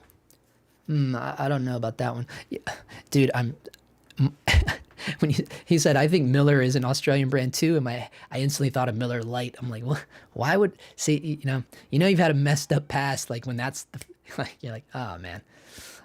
Let's see. He said, I'm a newly minted FX shooter. All right, congratulations, Lightface. And he says, and I gotta say that Cine EI is fantastic for being intentional with exposing +1 or 2. Am I crazy in thinking that the 10-bit 422 is comparable to Pocket 4K BRAW? I mean, in a way, it kind of is, Lightface. It kind of is, man. Because again, because of the controls that you get with the FX6 files, you can access that raw tab even though it's not true raw, and the fact that the highlight roll off is pretty damn good. I was noticing that today. So tomorrow morning is my drop of my 1 month review of the A7C Mark II. It drops at 8 a.m. West Coast time, and while I've been making that video, there's a little tiny part where I have side-by-side footage of the A7C II. It's 10-bit 422 S-Log3 side-by-side with FX6. And it is fairly close, right? And you would hope so because they're the same camera company. But that FX6, the highlight roll-off is so good on that camera. So yeah, you might be right there. It probably is pretty comparable to the 4K BRAW. It probably is. Great red deal. Mario Vargas, how many are you going to buy? Jason Morbies, I love Bright Tangerine. You want reliability when you're attaching stuff to your expensive rigs.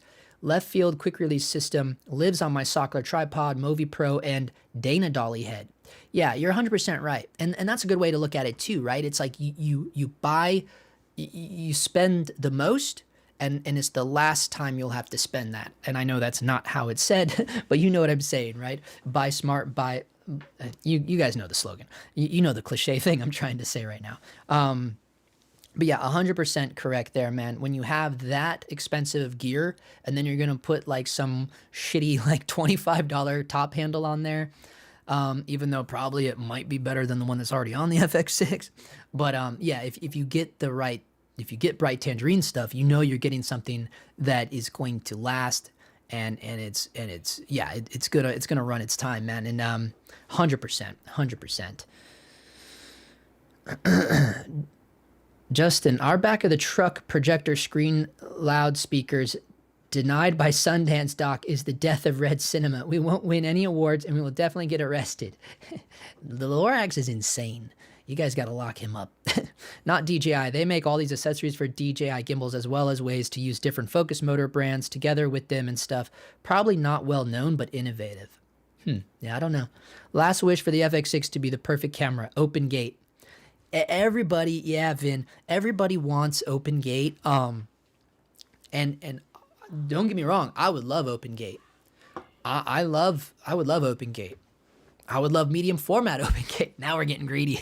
No, but at the same time, and I 100% see the benefits of it, but at the same time, it's not like a make or break for me. The open gate thing is just like a bonus, but that I wouldn't let that be a reason to buy. Like for instance, if the FX6 Mark II came out tomorrow, and if it, let's say the only updates to it were like, now it can do like, okay, let's say the only update to it is it's now a 6K sensor and it can do open gate, and maybe you get a little bit more higher frame rates in 4K, but I mean, you already get 4K 120. You already get 4K 120. So I'm just saying, like, I wouldn't care about any updates to the frame rates, but let's just say, like, yeah. And they didn't actually address any of the build issues, which, you know, could very well be a thing, you know? So it's like, so what I'm saying is tomorrow, the FX6 Mark II release drops. The only real benefits of it, the only real updates that we have with it is 6K open gate. I wouldn't buy it. I wouldn't be eager to buy it. You know what I mean? And that's what I mean. Like resolution and the open gate, all that stuff is not enough for me to feel like I need to upgrade. And I know to a lot of guys that they would, but that wouldn't be enough. Now, if they said it has global shutter, yes, I would be selling my FX6. I second the open gate for the FX6 Mark II. Ignite Digi is the name of the company. Oh yeah, Ignite Digi. Yeah, I'm familiar with them. I remember them now. What do you think about the closure of the Panavision location in Hollywood? Is this another step towards its demise? Dude, I know. Panavision, yeah, guys, if you don't know, Panavision Hollywood closed down.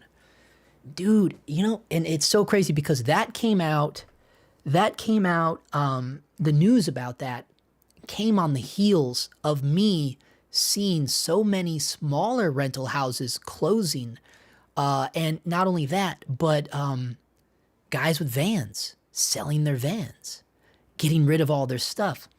And oh man. And then the next thing you know, Panavision Hollywood is closing. It's like, dude, they are yeah, man. It's not a good sign. I mean, that place is iconic. I gotta close the window because the neighbors pulled in and now they're just sitting there with their headlights on and my window's open and it's kind of weirding me out.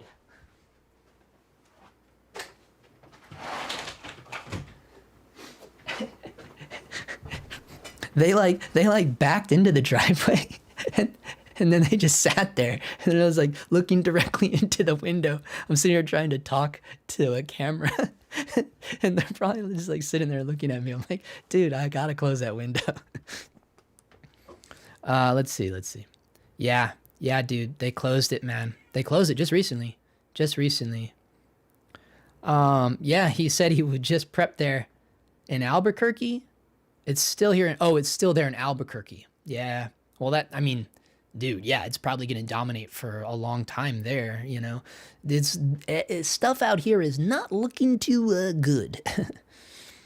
The prices on renting Komodos on ShareGrid NYC area, $65 a day. I'm definitely going to try this summer. You're going to buy it. Hold up, dude. BRNDX. You're going to buy this Komodo camera. Where'd it go? You're going to buy this thing just so you can try to compete with the rentals on ShareGrid in New York? Dude, have you lost your mind? No, that is a horrible business decision. No, because ShareGrid, especially in a city like New York, is going to be so overly saturated and so competitive. I mean, good luck to you, bro. Good luck to you, bro. That's all I can say to you. It's not something I would advise. Oh my God, that's hilarious. Oh boy, I got lost here. He says, yeah, Panavision shutting Hollywood location on the 11th. Yeah, dude, it's so sad, man. This live says everything about Reds being dead because they dropped the price on the Komodo. We almost only talked about Sony. Dude, and that's why Red is dead. Because all we've been talking about for 4 hours is Sony. I don't even know how long we've been on here. Somebody give me a timestamp. I need to know how long we're going here. Let's see. That was funny though. Panasonic is out of the cinema market. I don't know about that. That Vericam's still rolling around out there somewhere in the weeds. We've got Keslo here as well. Oh yeah, you guys are good. Need their stock when they shut down completely. Sorry, Miller the tripod brand, not the champagne of beers. Yeah, champagne of beers. The Navy man's favorite. No. Yeah, Miller tripod. No, I know. I knew what you were talking about, dude. I'm not a complete moron. That's funny though. Rentals. I just want to try it. 93 minutes. Holy smokes, 93 minutes. Guys, this might be the longest stream we've ever done. And I haven't choked yet. Knock on wood. But I've been sipping this little mini Coca-Cola here, so it's been helping me not because you guys hear, I mean, everybody was, dude, when I first started YouTube, everyone talked about my voice so much and the way that I sounded that I had to go into the YouTube comment thing, and anybody that wrote the word voice, it automatically gets shadowed from me ever seeing it because I got so tired of everybody making fun of my voice. But you know, it has this like weird like thing, like a vocal fry thing if I talk too long, and then it will just like, it will squeeze up, and if it gets too dry, it'll just like stop working. And that's usually what happens here on the streams, but that's why I try to keep it liquidated. It's probably because I was a raging alcoholic for like 20 years. So now I always need to be drinking something. Let's see. Let me see. Oh, yeah. You've been, okay. Hey, JP, do you have any experience in the Zcam lineup? Nah, dude. Yeah, you just got in, bro. We talked about that earlier. No. Oh, is that not the same camera? Wait, no, the Kinfinity is different from the Zcam, isn't it? See, both those cameras are so weird to me. I just kind of lumped them in as one camera. No experience with those, man. Glad I caught the stream. I was doing other crap earlier. Yeah, dude. I mean, anything's better than other crap. Man, yeah, we didn't even get to, we read one comment. 93 minutes ago, we read one comment. Oh my God, that's hilarious, dude. Okay, look what this guy says. So basically bad for fanboys and good for everyone else. So this was me talking about when Red first dropped their prices, right? This guy says, Nikon is my hero. They basically embodied the whole fuck around and find out with Red and that raw recording BS, and now Red got owned, literally, and I love it. Yeah, dude, he's not wrong about that, though. He's not wrong about that. Hydration is very important for vocal cords, 100%. Aren't you like Cam Mackey impressed by Blazar's autofocus anamorphic lens? No, I don't care about any of that. I don't care about that human being. I don't care about that company. I don't care about anything that they believe or think they believe. They're all wrong. Yeah, that's how I feel about that. He says, look, buds, if you own a camera formerly named Red, just grab some bright yellow gaff tape, write Nikon on it, cover the Red logos, and accept your new reality. Yeah, because it's going to happen anyways. They're gonna erase that logo. So you're being paid by Coca-Cola. Now I see the hidden branding. Yeah, right, dude. If I was paid by Coca-Cola, I probably would own an Alexa Mini LF, to be honest. Coca-Cola got that big money. Coca-Cola got the boss money. Someone brought up Panasonic, and now that got me thinking, what's their deal and why they've pretty much bowed out from the high-level cinema market? The last somewhat heavy hitter was the S1H. Yeah, I think I saw an article about this recently, but I also saw something that was like showing that like, hey man, they might come back. Like or the article made it seem that way, like they're working on something. And remember, you know, they're in with Leica. And guys, don't underestimate Leica. They have been involved with Hollywood for a very long time. You know, the light cine lenses are no joke. You know, no joke on those light cine lenses. I mean, they do a lot for the industry. So, you know, and they're partners with Panasonic, you know, so some stuff on the way. The weirdest thing to me is like they have access to the Arri log profile now, right? So that seems wild too. So I don't know, man. I wouldn't totally dismiss it. That's just my opinion on it. Oh, damn, John's in the house. Dude, this dude is too good, man. What is up, bro? Keep it up on the real stuff, Justin. Sometimes the truth hurts, but there is only one truth. That's right, John. John's the man. Everybody give it up for John. This dude is he's always supporting the channel. 100% appreciate that, brother. That's amazing, dude. They closed their cinema division. Well, with what you said about Panavision, so are you ever going to relocate? Shit's expensive out there. Bro, I already relocated, man. Yeah, we kind of did. You know, last summer, I mean, that was the whole point of my new Instagram and YouTube that have slowly been getting off the ground. At the Freeway Life.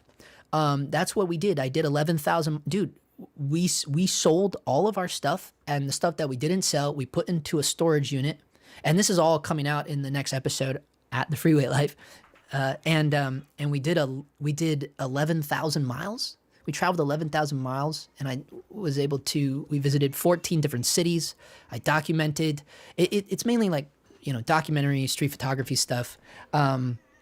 So we already did technically relocate, but then when we came back, we're now outside of, you know, formal LA. We're still LA County, but we're like outside of like the hubbub of the city. And really what we've been doing is gearing up to go out again. So in other words, we're fucking homeless. No. And we did it because of my passion for, well, both my wife and I's passion for travel, but also, you know, I have become obsessed with wanting to document places. on both video and stills. So yeah, it's on the Freeway Life. A lot of it.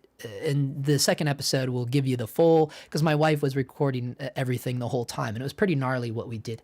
Anyways, but yeah, so it'll be not too long, because now I have a new conversion van that we bought, and I've been fixing it up, because what I found out with an RV, because we bought a 1996 RV. That was our first mistake, right? We bought it sight unseen too. But anyways, it was fine. Anyways, now I swapped that out for a conversion van that I'm pretty stoked on, and it's really high roof, and I can get into cities more. That was the biggest downside with the RV. It was like too big. I couldn't like when we went to Chicago, we couldn't drive into Chicago because I had a friggin' RV, a Class C RV. And I had to park in what I call the boneyard, which is where all the semi trucks parked. And then I had to I did put out a YouTube video of me. I did a video where I was sitting on top of our RV in the boneyard, but nobody really watched that video. It was like a video on Gary Winogrand. Nobody on Cinematography channel cares about Gary Winogrand, right? Anyways, and I had to Uber from the boneyard all the way into Chicago. It was just a pain in the ass. So, it's not the end of the world that the RV had so many mechanical problems. Again, it's all on the channel at the Freeway Life. But we ended up selling it, and now we have the new conversion van. The point of all that is, yeah, we're doing the same thing again this summer. Yeah, man. Wow, I know that was a wild one. Yeah, buddy. Okay, it says S1R Mark II is interesting for a hybrid camera. The rolling shutter is bad, that's for sure. I think they will fix that with the S1H Mark II, maybe. Yeah, I mean, it's possible. Again, I don't follow these companies enough to have enough knowledge to speak on it. You said that Leica and Panasonic only have a partnership, but it actually seems that the S1R Mark II is a cheaper rehousing of the SLS3.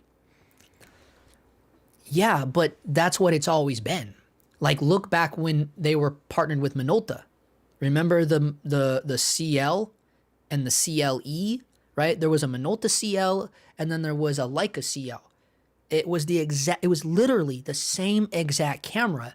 It just had different writing on it. So this is something that Leica has always done with its partners, right? They swap parts, like literally. That's why when all the Leica R videos that you see about people being like, the Leica R 24mm is the stepchild, it's the weird stepchild. Well, that's because it's a Minolta lens, right? Like, so it was literally just a rebadged lens, right? And people say like, oh, Leica still put their coatings on it. Sure, but that doesn't change the optics, right? That's why they flare exactly the same. So it's a thing that Leica has just always done with its partners, and maybe that's part of Leica's thing. Like, they're like, hey, we want your ideas, but you're gonna, you can have some of ours too. Or the way I understand it, at least the way it was with Minolta, it was Minolta doing all the work. It was Leica just putting their name on it. But that was in Minolta times. Okay, so I don't know if that still stands with Panasonic. But I wouldn't be surprised if it was, right? I wouldn't be surprised if Leica's like, we get to put our name on something you made. Because again, that's exactly what they did with Minolta. 3K for a Komodo, what the fuck? Charles Krebs just dropping in. Yeah, dude, 3K. Yeah, it's AKA liquidation sale. Red's dead. Yeah, man. And don't forget, this is the second liquidation, right? The first time, and this is classic company going out of business, right? Like classic shit, man. Right before the 99 went out, guys, we don't have the 99-cent store here anymore in LA. They did the same thing, right? Like, it's like this, it's the equivalent. It's like 6 months before they close, they're like, oh man, we gotta get rid of some of this stuff. Let's slash the prices a little bit, just a little bit. And then as it gets closer to the store closing down, they're like, everything must go. Oh yeah, that's what this is. I know it is not a lot, but you are the only person I support on YouTube. Ah, damn, thanks, John. And he said, and at 72 years old and a way back DP for corporate work, I like to support the good people. Damn. John, that really means a lot, man. When someone that is wiser and older than me, that always, has things like that to say, it really means a lot, you know, because in one way, you know, in my egotistical way, it kind of, it makes me feel like I can, it's validating, right? Like you feel good, like you feel like, yeah, I think I'm doing something right. If this guy's been around this long in the same work, and if, you know, and if he gets it and he can respect it, then, you know, I'm like, hell yeah, that makes me feel good, man. So I appreciate that, brother. 5K for the Komodo filmmaker's kit on P&H. He said, I hate RF lenses though, too expensive.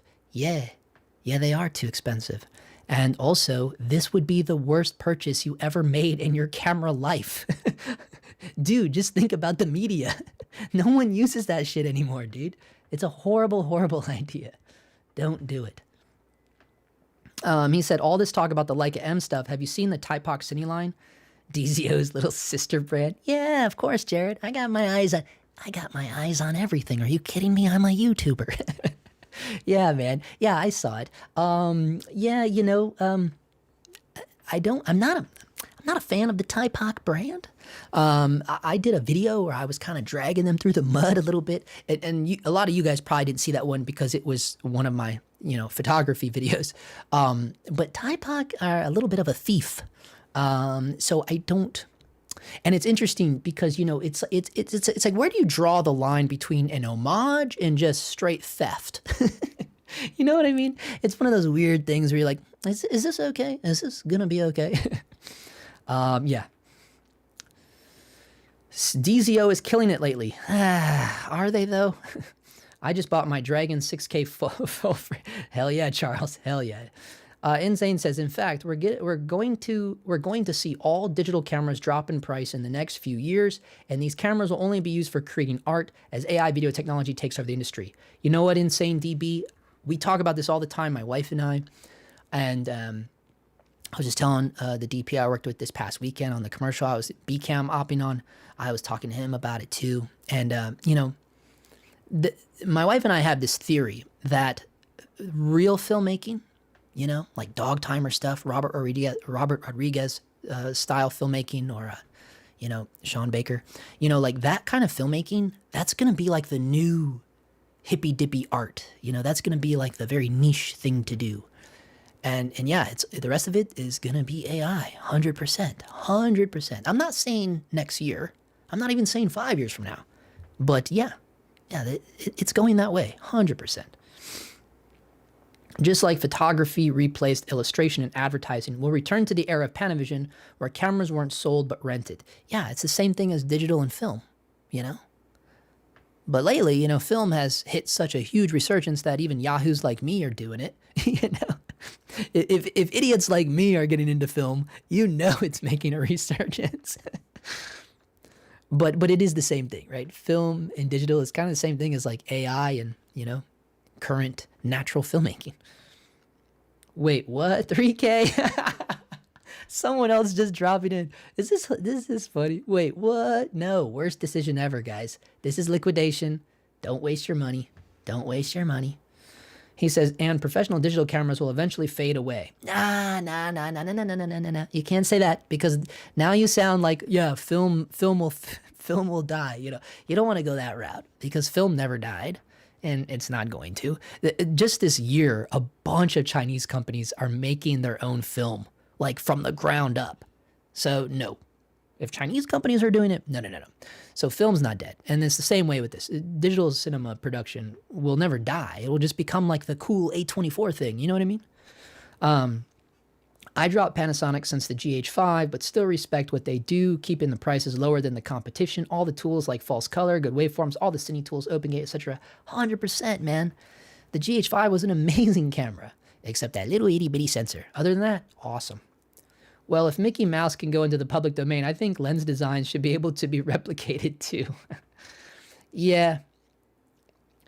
I mean, hey, you know, I don't know. Again, it's a little bit of that artistic integrity thing, you know. That's all it really is. You know, to me, there's something a little. It doesn't feel good, you know. Like if that's how they're. I mean, if I don't know. I'm not saying, you know, we don't even know if this is true, right? We're not saying that they go on there and get in the public domain. They're like, this is how Leica makes their lenses and copying it verbatim. I'm not saying that at all because I don't know. You know, that's all alleged shit. I don't know what they're doing. I don't know what they're doing at all. But all I'm saying is that there is a line between making an homage and stealing. And it kind of is like the same thing in the music world, right? Like a remix. You know what I mean? Like when, you know, sampling certain songs and tunes and music has always been a huge part of hip hop. You know what I'm saying? Because like that's what it is. You know, when it started out with just like, you know, mixing on the boards, you know, and just mixing all these old ass vinyl records, and like that's how hip hop was made.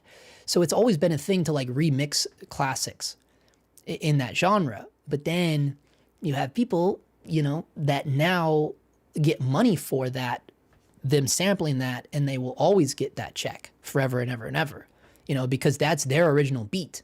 Even though you have made something completely amazing and new with it, at its core, that still belongs to Sting or whoever the hell you stole it from. You know what I mean? Look, buds, Red died. Just buy an FX30 instead of this $3,000 relic. You will be happy and your cat won't divorce you. Anybody in the market for a DSMC1 kit? Yeah, you can see. I mean, you know, Spencer Sakurai started that nonsense, didn't he? I'm going to have a conversation with him. He started that nonsense. Everyone buying the old Reds. This is a horrible idea too, guys. And why I tell you this is a horrible idea is because these are dinosaurs. The media, everything about these old cameras are, and I know this isn't DSMC1. This is, a lot of these are DSMC2. There's a DSMC1. Look at that. Oh my God. A Red Epic for only $2,800. That's insane. This is insane. It's fully kitted out. But here's the thing. I still wouldn't buy this. This is such a bad idea. This thing is a dinosaur. Everything about this thing is so, look at this. This horrible media mag system they had. Just so many reasons to not waste your money on this stuff. This would be the worst decision ever.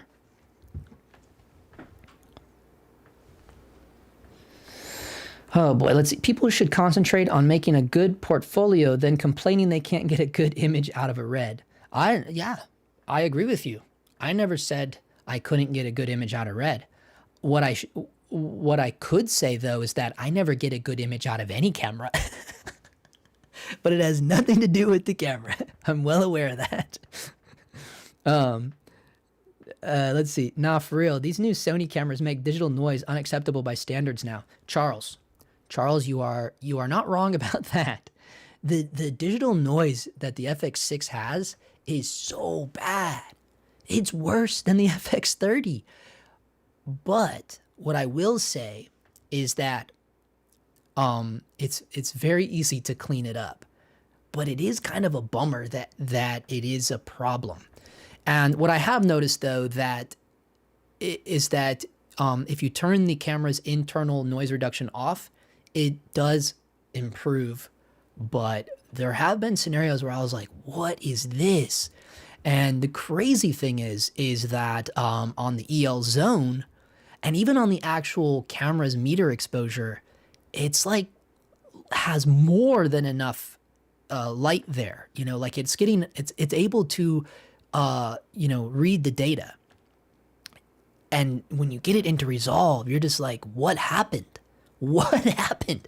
But it's an easy cleanup. It doesn't take a lot of NR, but yeah, that's a good point. That's a good point. I don't really talk about that a whole lot, Charles. We don't talk about that, but it is a little bit of a problem, but only at that second ISO. That's when I notice it the most. I've never noticed a noise issue on the first tier, but on the second tier, it gets gnarly, 100%. We should wait for the third price drop from Red to be suitable for content creators who love to shoot vertical.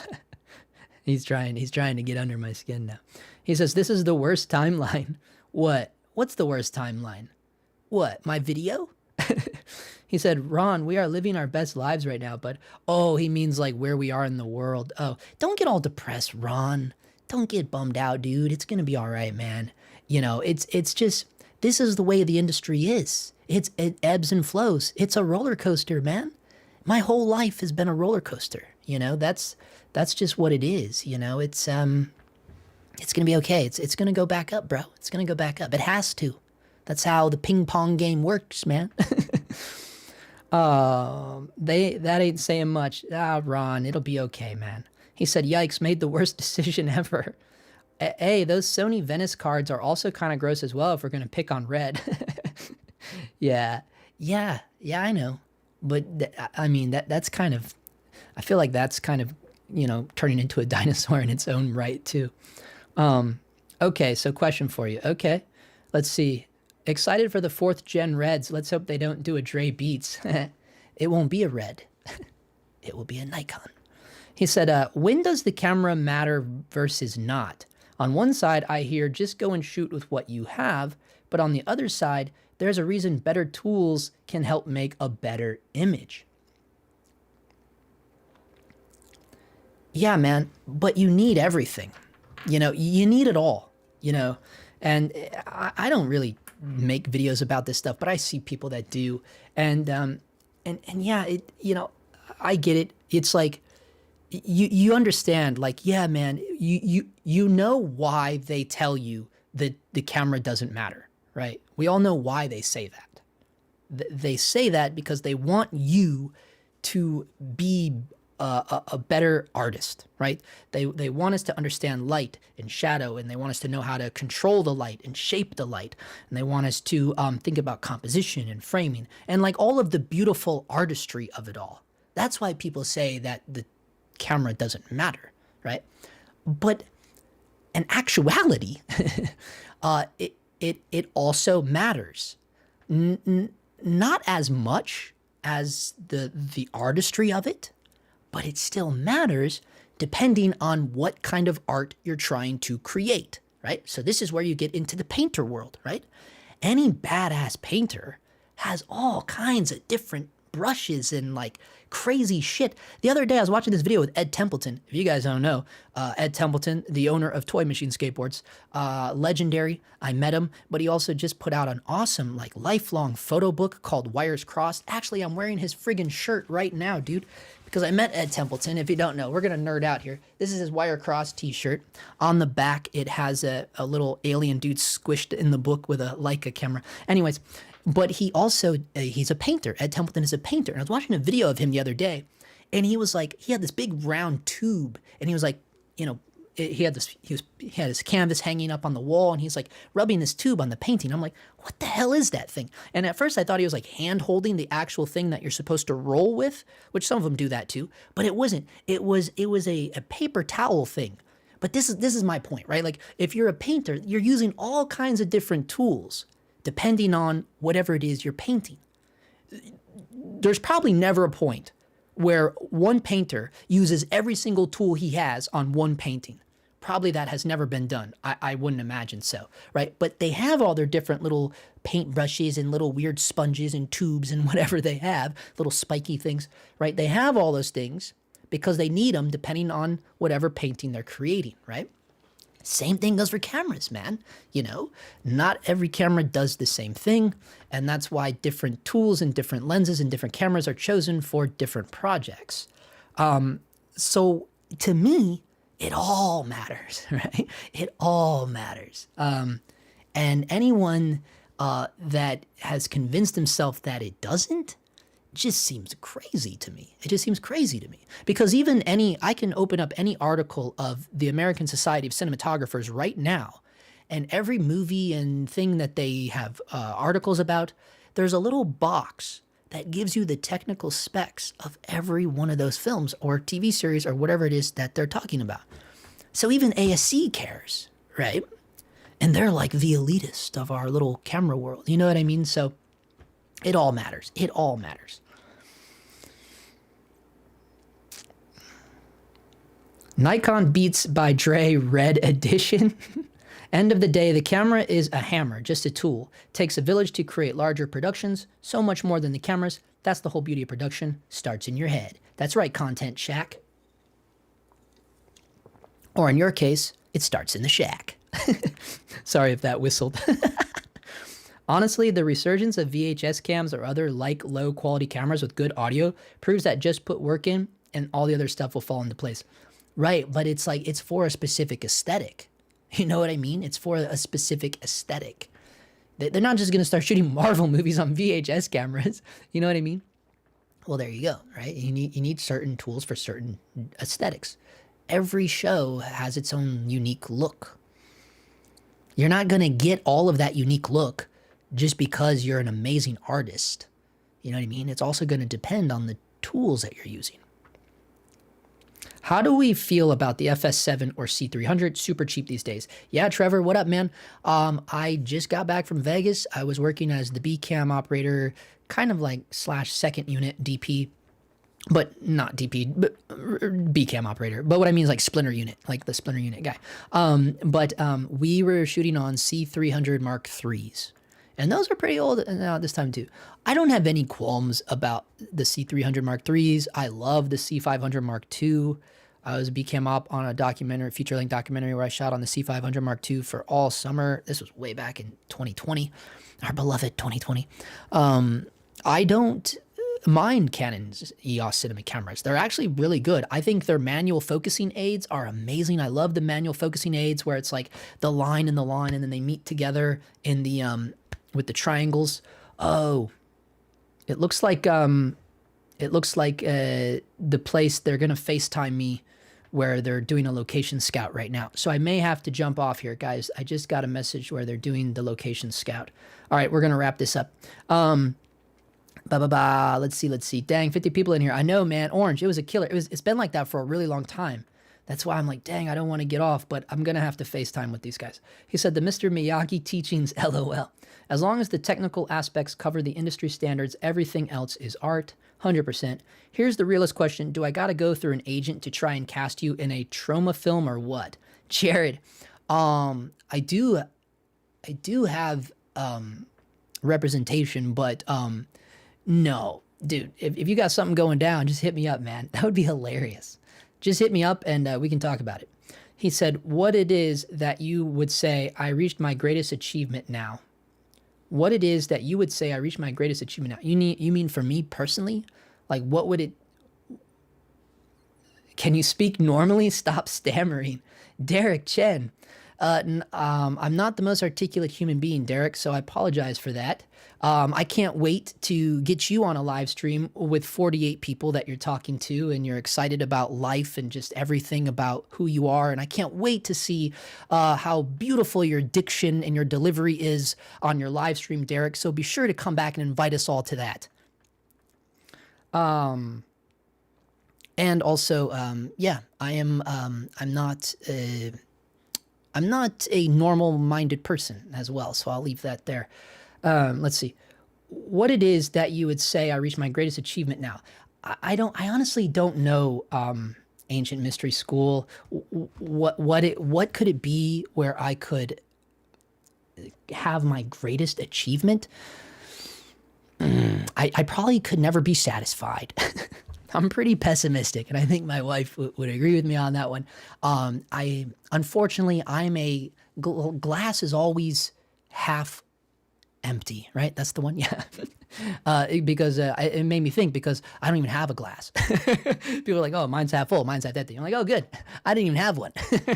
You know, that's just kind of how I've lived my life. You know, I kind of always had this like suffered from depression kind of thing, like very like always kind of bitter and kind of bummed out about things my whole life. So I feel like even if there was something amazing that happened to me, there's this little dark part of me that wouldn't even want to acknowledge it was happening, right? There would be a dark part of me that would be like, nah, I think someone's trying to get to you, man. I think they're trying to mess with you. You know what I mean? Like there's always that little dark voice in my head where I just feel like there's always bad in something, you know what I mean?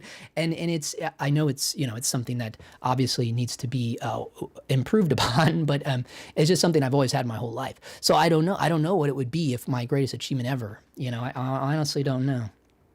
Don't forget the t-shirts. That's right, guys. So we got new DOGTIMES merch dropping soon. Red's dead. R.I.P. on the back. Gravestone with the skull in it. Have a great evening and much success to you. Thank you, John. Appreciate your insight, Justin. Have a good night. Yeah, bro. Nero spicy is the term. Nero. Yep. That's funny, Jared. Nero spicy. That is right. That's right, Derek Chen. I'm neurospicy, so go F yourself. All right, let's see. No, I'm sure he meant it in a nice way, but you can see I didn't really handle it very well. A friend of mine dated the VP of Troma. We tried to get something good. We tried to get something going, but never could. Guys, I don't even know what Troma is. What are you even talking about?